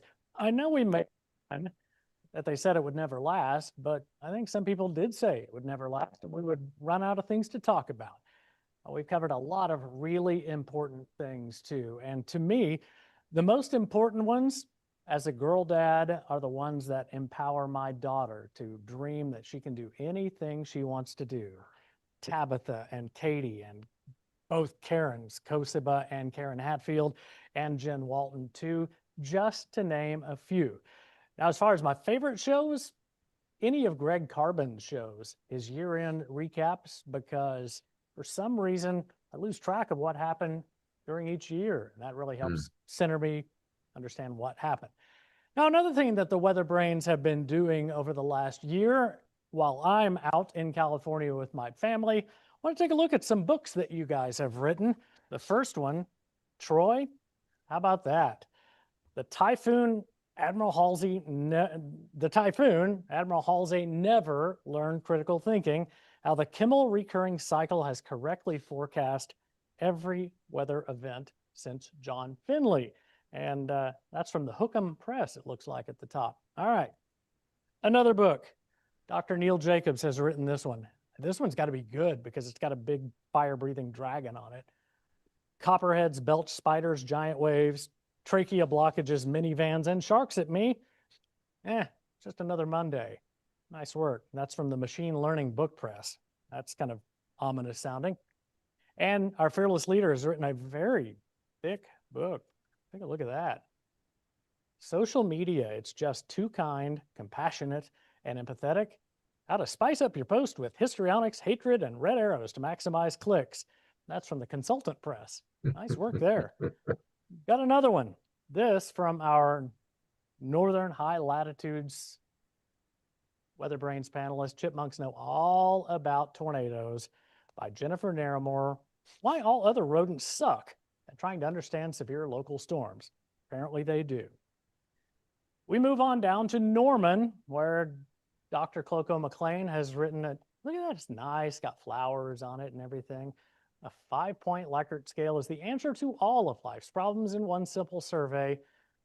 Everything is so simple to measure and model when you use a Likert scale, apparently. And yeah, that is from the Red is Bad Press. And Bill Murray, our traveling weather brain panelist, had plenty of time on airplanes and Amtrak trains to write this one. The Wi-Fi and waffle maker are just too slow. Where to find the secret speed up codes to everything, and successfully DoorDash on Amtrak from the Tracking Press. Very weird publishers around here. Just down the turnpike. Rick Smith, do you think they'll go high risk? The saga of why big weather never rates severe risk tornadoes and hurricanes as high on the scale as they should. That's from the Drive South Press. It's not a very well-known publisher, but it works. And of course, I've been a little busy too. Should have been working on my dissertation, but instead I've been writing puns in our chat. Why being called a mesa is the highest form of flattery. And if you look right there, kind of hard to see, but the Los Angeles Times says, make it stop. It's just terrible. Congratulations, WeatherBrains. Awesome books too. And can't wait to see what the next 1,000 WeatherBrains episodes will bring. That was heartfelt. Oh my gosh, the Drive South Press. Yeah, no, that was gold. I mean, so good. I need James Adelot as my comedy writer, no doubt. Nobody wants that. How long did it take you to put that together? That was just so good. I'd be embarrassed to say a couple hours on a Saturday, and then I recorded it that Sunday night at work. He writes for the Naked Gun movies. Oh, it was just so great. And that came into my email, and I'm like, oh man, this is just wonderful. So thank you for doing that, Oki. Yeah, we still think that we could sell the chat with all your puns. I mean, we could put that on Patreon. People could have, insider look. It was great. So we have one more clip, and so Span, hopefully we can get this to play because this was Gordon wanted this. John, set this up. Why did you want this on here? So In the midst of serious weather talk, we have some technical difficulties and humor. When I've had a bad day, I go to this episode. I have watched this hundreds of times. This is wonderful. This is just absolutely wonderful because James Spann used to say, JB, what did you have for lunch today? How many of you missed that? Yep. I had meatloaf, James, and some green beans and pinto peas. And a flat dinner, yeah. So I think I've configured Zoom to play this video here. So hopefully everybody listening on the audio side can hear it, and those that are watching and watch the video. So let's see if this works. I'm going to Stand by for JB. I'm going to do a happy dance here. The one time, and you guys cannot hear that, right? We can. We can hear it. Oh, you can? You can hear. Oh, this is excellent. Yeah, you got it. Okay, good. All right, here we go. We had him on here. He had his wire. His wire was so short. It was like his head was cocked over to one side. And hopefully, we got him a little better situated there. Ta-da! Come on now, stand by. Come on, hamsters, a little faster. Oh, yes. Here he is.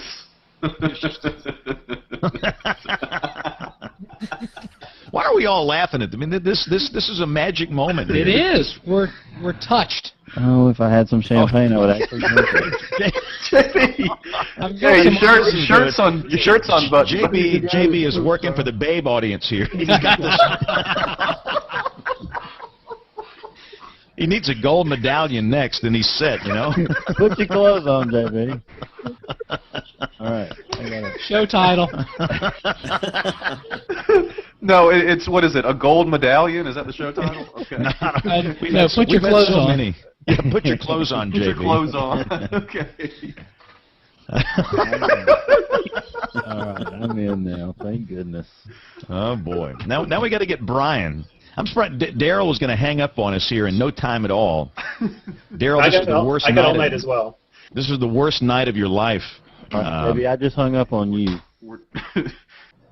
Okay. You hung up on me? Yeah, so you can hang the phone up now. And tilt your camera down a little bit, JB. We're only seeing your chest. I got it pointed toward the keyboard now. I need three hands. Hold on. How's that? See, this is. I don't even see me. We see your arm. Tilt it up, JB. There you go. Up.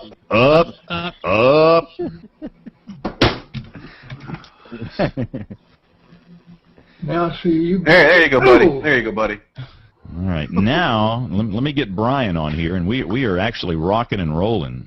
We might actually start the show within an hour of the posted starting time. Yeah, which is just. Is the camera okay now? Well, it's according to whether he wants to look at your radio or you. I can stick it in my coffee cup and get it out of the way. JB, get that thing pointed up there toward your face, man. Can you see it? I see the camera. Look at your picture down in the bottom, JB. There you go. Can you see any of us on your screen? Yeah. Oh, there's Brian. This is great. Everybody is actually here. This is gang's fantastic. all together. Wow. And we got to get JB's camera fixed, and then we'll start this thing. What you want me to do with it? Can you see anybody's picture at all? Can you see us or you or anybody on there? On my little picture? Yeah. I see 1, 2, 3, 4, 5, 6, 7, 8, 9, 10 people across the bottom. Do you see yourself? Now, in one of those boxes, you ought to see your spec. Let me just I'm going to make you full screen, JB. You ought to see yourself in the big box now. All right. Now you got to move your camera around so we can see your face and not that chest hair. You've unaged there, JB. I'm still not in the big picture. Yeah, Kevin's in the big picture right now. It should be JB. It keeps changing. And that's Brian. I don't necessarily. I think the way it works, what's going out to the world on the stream, I'm controlling, but for everybody else, you just see who's talking. JB, you got to raise that camera up. We're seeing your nose and your mouth. Everybody be quiet and just let JB talk. JB, talk to us, and then you'll be the big picture. Testing 1 2 3 4 5. Testing 1 2 3 4 5. Tilt the screen. Now, can you hear us at all, JB? Yeah, hear every word you're saying. Okay, you gotta move that camera up higher. You gotta tilt it up. Just a little bit. There you go. There we go. Hey. Oh, that's perfect. Yeah. Wait a minute, let me put that dime under it. Show title. How's that? How about a quarter, man? You got anything a little thicker? Bill, what kind of cameras he got, man? It doesn't have a tilt thing on it. I don't know. Picked it up at the Dollar Tree. Okay, I'm gonna put a ruler under it now. Put one of your poker chips under it, JB. That's right. How's that? That's a little. Now take the dime away. Oh, it's covered up with 3 other things. You're looking good, JB. You got a haircut. There's just something magical about this pre-show that will never ever be this good again. How's that? That's a little too low. Too low. Yeah, you got to go halfway between. I just lost my headset. Hold on just a minute. You know, and JB, I know you're trying to attract the ladies, but your shirt's unbuttoned. You might want to button that thing back up. Hold the phone. Why do I feel like I'm watching Saturday Night Live or something? Did you see him wink? He winked at somebody. I can hear Sally laughing in the other room, so it must be on the dot. Well, here comes the stretched cable thing that I saw the other day. Now, how's that? What's You're still. Yeah. I want to know. So, JB, when you look into your screen, do you see any of us at all? What do you see there? I see a big 11 by 14 print of you, and that's all. Wow. Let me unshare here. That was overwhelming. That should be sent to Late Night Comics. Yeah, you just can't make this stuff up. But yeah, I saw some faces on there that we have not seen in a while. I saw Nate Johnson. Did anybody talk with Nate lately? How's Nate doing? Yeah, he was going to try to hop on tonight, and he ended up not going to AMS because of the weather. And he said, I'll try to hop on, but he had to dodge kids and, bedtimes and all that. So he says hi. We try to get him on, but I think he's doing pretty good. Saw Kevin Selly. Kevin sent me a note the other day. I think he's doing fine. He's still in Texas. And, of course, we saw Brian Peters. But speaking of, let me see if I can find some... I chat every once in a while. We'll check in with each other because Kevin works for our sister station because we're both with Gray. Okay, how's he doing? Give us an update on Kevin. Have you talked with him lately? It's been a little bit since I've talked to him. I actually kind of wanted to reach out to him because we're kind of waiting on NWA to kind of make the announcement on the meeting for this next year. So, and that's I was kind of waiting to see where the meeting was and going to touch base with Kevin. So I guess I should probably touch base with him. But he seemed to be doing okay the last time I talked to him. We both talked about the same thing, having ideas, but just no time in the day to maybe put them to fruition and things like that. So. And for those that don't know, I worked with Kevin in television back in the 1990s. A long time ago. We go back a long way, but he put some. Ago, James. Not that long ago. Well, that's where the hat came from. Exactly. Somewhere it's in this room here. But let me play This is one of Kevin's bits here. Let's play this one real quick. We interrupt this program for a CBS Radio Net Alert Bulletin. WeatherBrains' continuing coverage of Heatpocalypse 2011 continues. Hey, it's Dick DiBartolo live in New York City. It's hot, okay? Can you just get over it already? This has been a Heatpocalypse 2011 update. Actually, that was a David Black piece. I thought that was a Kevin Selly piece. That was David Black and Dick DiBartolo, who was with Mad Magazine for a long time. Now, here's one. Have you guys ever heard this one? The JB So Hot piece? Let me play one more. We got to go to the record. Let me play one more. This was a classic JB Elliott. JB, did you see this one today? Indian girls plow fields naked in attempt to bring rain? No, I didn't No? do. Now, you've never done this, have you, during a drought? Yes. You have plowed And I fields was naked. just 16, and I was just so hot.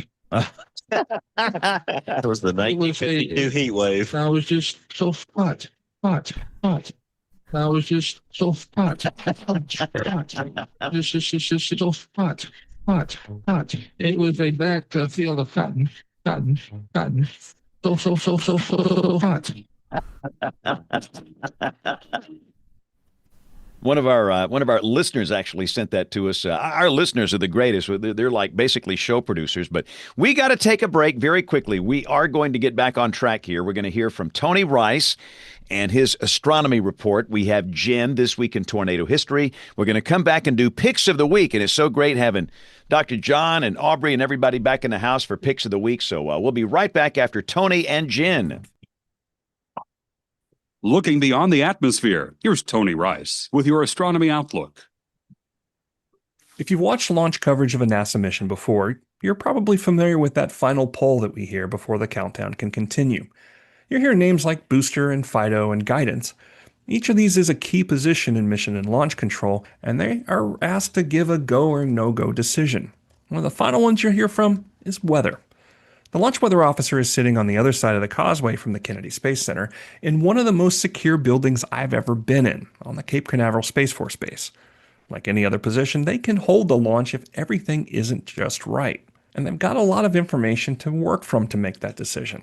Cape Canaveral and Merritt Island in general are one of, if not the most instrumented couple of square miles on Earth. Wind readings from dozens of towers at multiple levels, in addition to balloon launches for upper-level readings, temperature, precipitation, and measurements of electrical potential of the atmosphere, they all come together to help make that decision. Each mission, including Artemis 2, has its own set of criteria used to make those go-no-go decisions. And those weather rules, they start days before launch. Before the rocket even rolled out last week, forecasters evaluated conditions along the crawlerway, the 4-mile route from the vehicle assembly building out to the launch pad. Conditions were fortunately favorable that day, but that rollout could have been delayed or postponed if there was more than a 10% chance of lightning within 20 nautical miles, a meaningful risk of hail, sustained winds above 46 miles an hour, or temperatures that were too hot or too cold. Come launch day, the rules get even tighter. One of the first major decision points is fueling, also known as tanking. NASA won't even begin loading the supercold liquid hydrogen and oxygen unless temperatures have stayed within a safe range for an entire day beforehand. There are also variable limits that depend on humidity and wind. A reminder that it's not just a single number we're looking at here, but how the entire environment behaves together. The rule for rain is simple. If it's raining at launch time, Artemis 2 stays on the ground. Lightning, however, is where things get really complex. NASA won't even begin fueling the rocket if lightning is too likely nearby. And if it strikes within a certain distance of the pad, the countdown can be paused for hours, particularly challenging with a mission like Artemis, where the launch window is only 2 hours wide. Even clouds that aren't currently producing lightning can lead to a scrub. Launching through clouds with great electrical potential can trigger lightning, a lesson we learned back in Apollo 12 when 2 lightning strikes essentially rebooted the rocket itself as the energy moved down the rocket and down the exhaust plume to the ground. Forecasters track cloud thickness, temperature, and structure with special attention to the freezing layers within. That could contain ice or an electrical charge. This is measured with field mill generators which are dotted around the pad and for miles beyond. They measure the atmosphere's electrical potential, and if the readings get too high, even under clear skies, launch operations can be halted. For a complete list of Artemis 2 weather constraints, visit nasa.gov/artemis-ii-weather-criteria. That's your astronomy outlook. Follow me at RTP Hokie for more spacey stuff like this. This week in tornado history, 44 tornadoes were confirmed on January 30th, 2013. The strongest was given a rating of EF3. It tracked over 21 miles through parts of Bartow and Gordon counties in Georgia. There were 17 injuries and 1 fatality. The tornado developed during the late morning just southwest of Adairsville. It strengthened to a high-end EF3 in the downtown area. Per the National Weather Service summary, 95 structures were damaged, 31 of those were destroyed. Many of the homes were damaged due to trees falling on them. The worst damage was along Highway 140, where a large portion of a manufacturing plant was destroyed. Over 100 cars were overturned near exit 306 on Interstate 75. Per the February 1st, 2013 edition of the Atlanta Constitution, 51-year-old Anthony Raines was killed when a tree fell on his mobile home. This tornado continued into Gordon County. From Redbud to Highway 53, numerous trees and power lines were downed. 7 poultry farms were destroyed, and 268 homes had varying degrees of damage in Gordon County. Over 200 were single-family homes, and 66 were mobile homes. The National Weather Service notes that some of the EF3 damage in Gordon County occurred literally only blocks away from EF3 damage that occurred on December 22nd, 2011. So we're going to skip email this week because the show's running long. We'll come back with the long email segment next week with Jen, but we're going to go right into picks of the week. It is so outstanding to have Dr. Scala here. We've got Aubrey Urbanowitz on here, just like the good old days. I feel youthful. I feel energized here. So everybody's going to pick something that is weather related. And Aubrey, talk to us about Bear. How's Bear doing? So Bear, I think you guys saw her almost bite me. So she turns into a little grizzly at night. If you there's the teeth. Just so you torment her when she's biting. Yeah, so she's a little sleepy. I've got fast reaction times now, but she's doing well. You can see the cataracts in her eyes. So the eyesight, she can still hear though. I think this is her bad ear. This is her good ear. But she did not like the snow when it first, the first day. She's gotten used to it, and she's basically just prancing around the yard. Of course, we've got the layer of sleet, so she's just elevated. She's not even sinking down, so she's just trying to figure that out. But she's still very energetic and very playful. I'm able to bring her to work with me every night, and it's a joy. It's a pure joy, Bear, right? It's a pure joy every night. So John Gordon, I just want to say, I don't think I even gave a shout out to you when I was on today. It's so good to see you, and it's so good to see everyone. And thanks for having me on. It really has just been a blessing for tonight, and it really made me just smile, and it made Bear smile too. Whoa! Look who just joined us. Look who just joined us. The beard. Hello, Nate. Oh. Nate How long Johnson. is the beard now?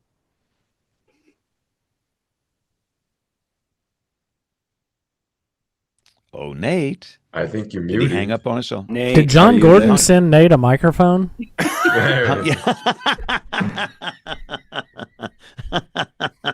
Yeah. We know what happened to John's bad mic. He sent it to Nate. It was an Amazon recall. This show's going right down the tubes. I sense another book. As soon as Yeah, they show up, it goes down the tubes. We hear you now. So Nate, how are you? Good. How are y'all? So you're not in Houston at AMS? The winter storm had other plans, so I looked at the forecast. I could cancel the hotel and get my deposit back as late as Thursday afternoon, and I looked at things Thursday afternoon and said, nope, that flight's not going to fly out, and I'm not going to sit in the airport for the next 3 days waiting to catch up. So I canceled, and sure enough, my flight was canceled. I don't think the one today would have gotten out, so yeah, worked out. Yeah, you missed Neil Jacobs was on at the top of the show, and he had the same problem. He finally gave up. It's not happening. So how you been? You still running NBC weather? I'm not running a thing. That is a well-oiled machine, and I'm a privilege just to be a part of it. My job is just to support and make sure that all my folks on TV and behind the scenes have all the stuff that they need to get the job done. And I have to brag on them. I really feel like they did a really nice job with the storm, riding the changes in the forecast and the warm nose coming in and the mixing and everything. Our teams from all the way across Texas, all the way to DC and Boston and everywhere in between, I think did a really nice job with it. So I'm really proud of the team. So are you on the road constantly visiting these stations? Is that your primary thing now, is being on the road? A part of it was just in Chicago a couple weeks ago, right ahead of the just brand new launch of our new newsroom there, new facility. It's really, really nicely done. And a huge upgrade for the team there. But yeah, I do travel a fair piece. When it's at full tilt, it can be about every other week for a couple, 3 days at a time, but usually home on the weekends, and have more time now, I think, with my schedule, because I'm not having to go in at 2 a.m. to cover for the traffic anchor or things like that. So all good.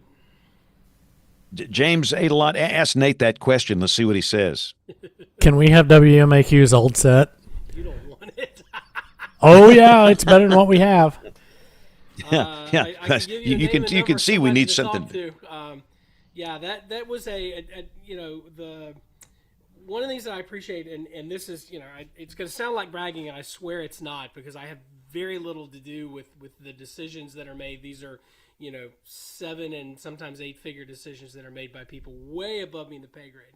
But when NBC goes in and we look at a facility and go, this needs to be upgraded, they don't waste any time, and they don't pussyfoot around. They go in, they do a really nice job of involving everybody at the station, not just the management, but everybody, and figuring out what do we need, what works, what doesn't, what can we improve, and incorporating people into the design of the space, how things are laid out, what the conference rooms are called, things like that. And I'm not going to say that they spare no expense, because that doesn't exist in TV anymore, but they don't screw around with it. They go in and they do it right.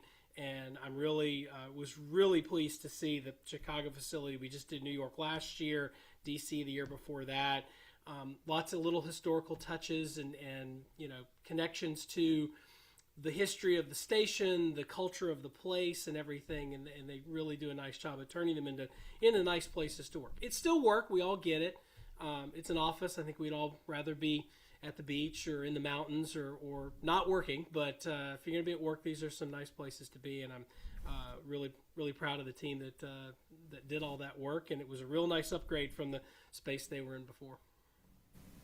Can you get Dr. Scala on as the chief meteorologist at WNBC? He would like to go to New York, the #1 market. Oh, sure. Bring him on. I'm just telling you, Janice Huff is a juggernaut up there. So she's got loyal fans. I'm just saying.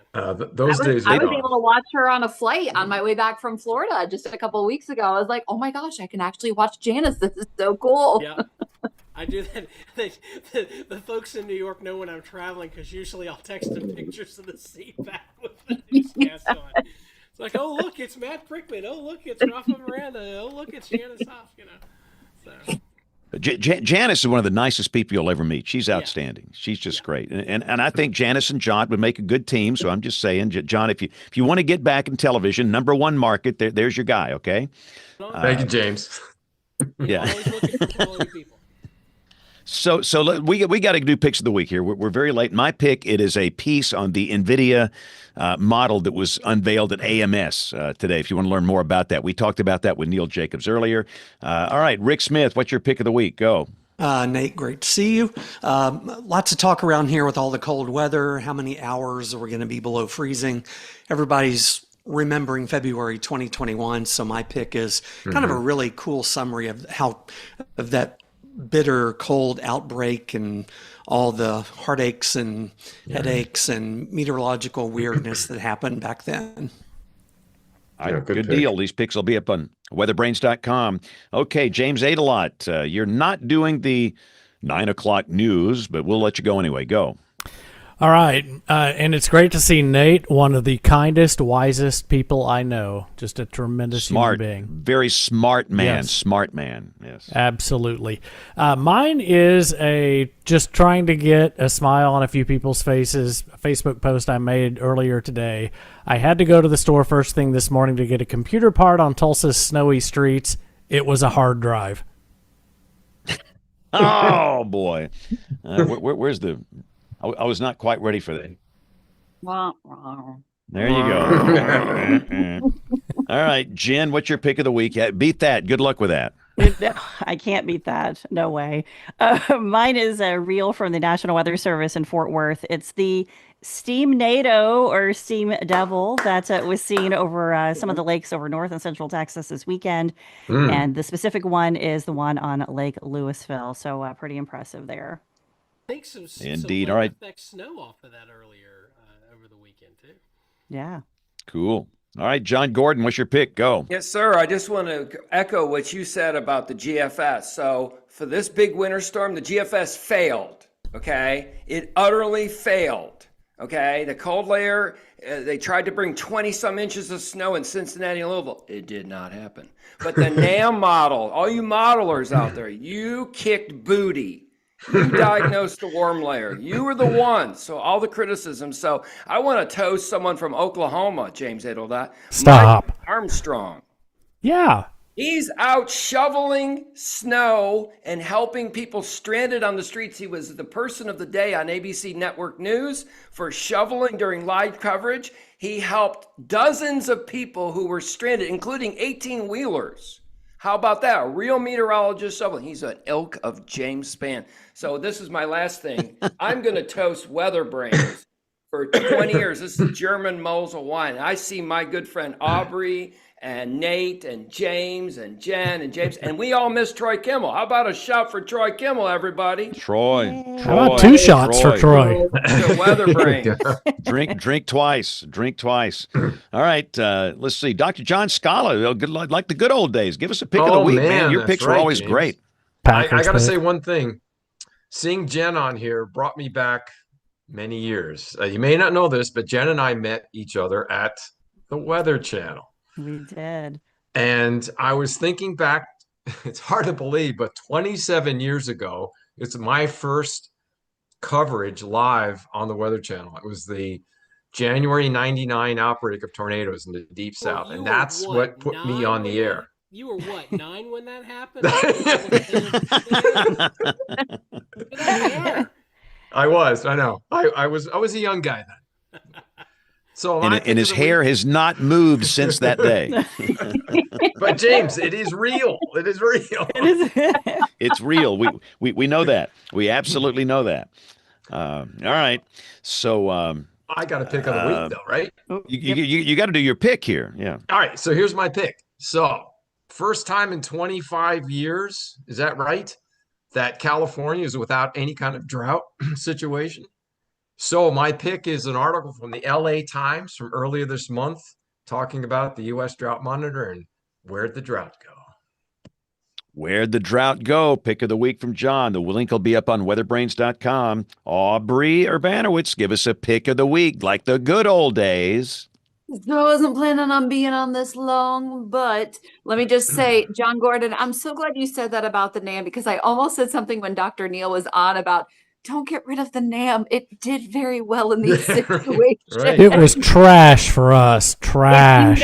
If you know how to use it, the NAM can actually do some very good things. So with cold air damming, it can actually be very useful. So I'm so glad you said that. I don't have a pick because I wasn't planning on being on this long, but I think it's hard for me to type because I'm on my phone and I've got the tripod, but I believe someone put an extra pick if someone didn't have one. Do it. Do the frozen spaghetti in the fork. Tell them that. Okay, and that's from one of the Dakotas, right? Like North or South Dakota?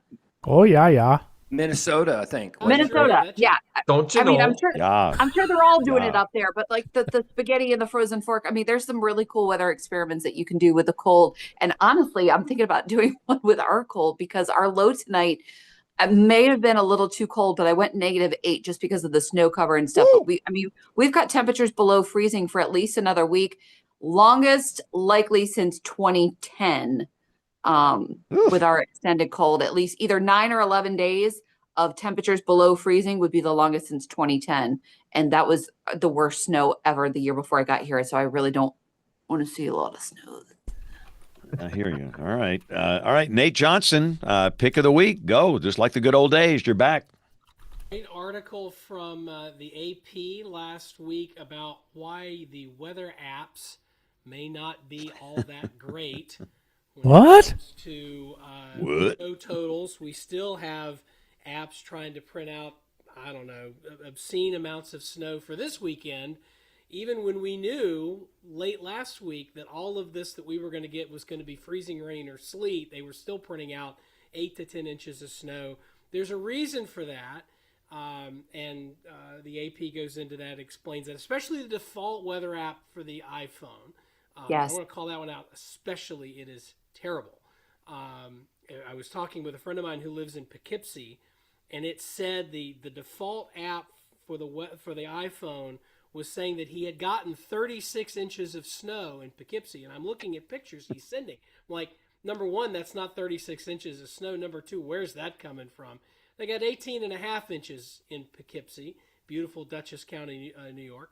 But it's garbage. The Weather Channel app's a little bit better, but nothing's gonna beat your actual humans looking at snowfall totals for storms. So here's a thought I had, because you're right, Nate. The Apple app is trying to justify. I saw a Baltimore Met post that is trying to justify its garbage job. What if Apple basically donated to the National Weather Service to get their data and help to fund the National Weather Service and pump some money into the NWS and started like using NWS data in the Apple app? Remember, this goes back probably 15 years, but you remember Dark Sky? Remember when Dark Sky came out? It was really the first app that was like, the rain will start at your house down to the minute. I reached out to them because we had a situation 15-ish years ago in Raleigh where it was saying we were going to get 9 to 12 inches of snow, and we all knew that was wrong. Like everybody could look at that and go, no, that's not going to happen. And that was, the European was accumulating snow with all precip with a surface temperature 32 or below. It really was just it was a metadata problem. And so I reached out to the guy at Dark Sky, and I said, one of the founders, and I said, hey, have you guys ever considered, you can hire meteorologists to walk you through what's going on? Not looking for a job, just like, hey, you should hire a modeler or somebody who knows what they're doing. And he came back and he said, nope, not interested. We look at weather as a big data problem. We're just going to throw data at it, and that's going to solve all of our issues, and it's going to make it better. Guess who bought Dark Sky a few years ago and turned Dark Sky into the kernel of what is now their current weather app? James is leaning back laughing because he knows the story. Apple. And so Apple is still leaning on that heritage of that Dark Sky app that was wrong 15 years ago, and they still haven't fixed it. We got to get Tim Cook on the show. We've got to get Tim Cook on the show. He's an Alabama guy. I'm going to work on getting Tim Cook on the show, and we're going to talk about weather apps and crap apps, and we can help him. We can help Tim. I'm an Apple user. I mean, everything I got in the house here is an Apple device. I mean, I'm going to work on that. So, but I hate to wrap this thing up here, but we're 2 hours in, and we got to do it. But Aubrey and Nate and Dr. John, thank you. It's great to see you guys again. You're the absolute greatest. It just this show has brought back very fuzzy, warm memories for me. And again, we're this. Yes, right. Yeah. So this is it. 20 years. Here's to 20 more years. If you're new, WeatherBrains is typically on the air every Monday night at 8 o'clock Eastern, 7 o'clock Central, youtube.com/WeatherBrains. Most people listen. If you listen, watch, thank you, and we will do an email segment next week. So send us email, your thoughts on the last 20 years, guest suggestions, questions, you name it, we'll take it. Email at weatherbrains.com. So on behalf of all of these amazing WeatherBrains crew members from over the years, thanks a lot for watching. Have a great week and God bless. Wow. That was great memories here. Great show. Thanks, everybody. So wonderful to see you guys. Awesome. Honor. Great to see you all. Scala, nice to see you. Great to see you, Nate. Good to see you guys too. John, we'll connect.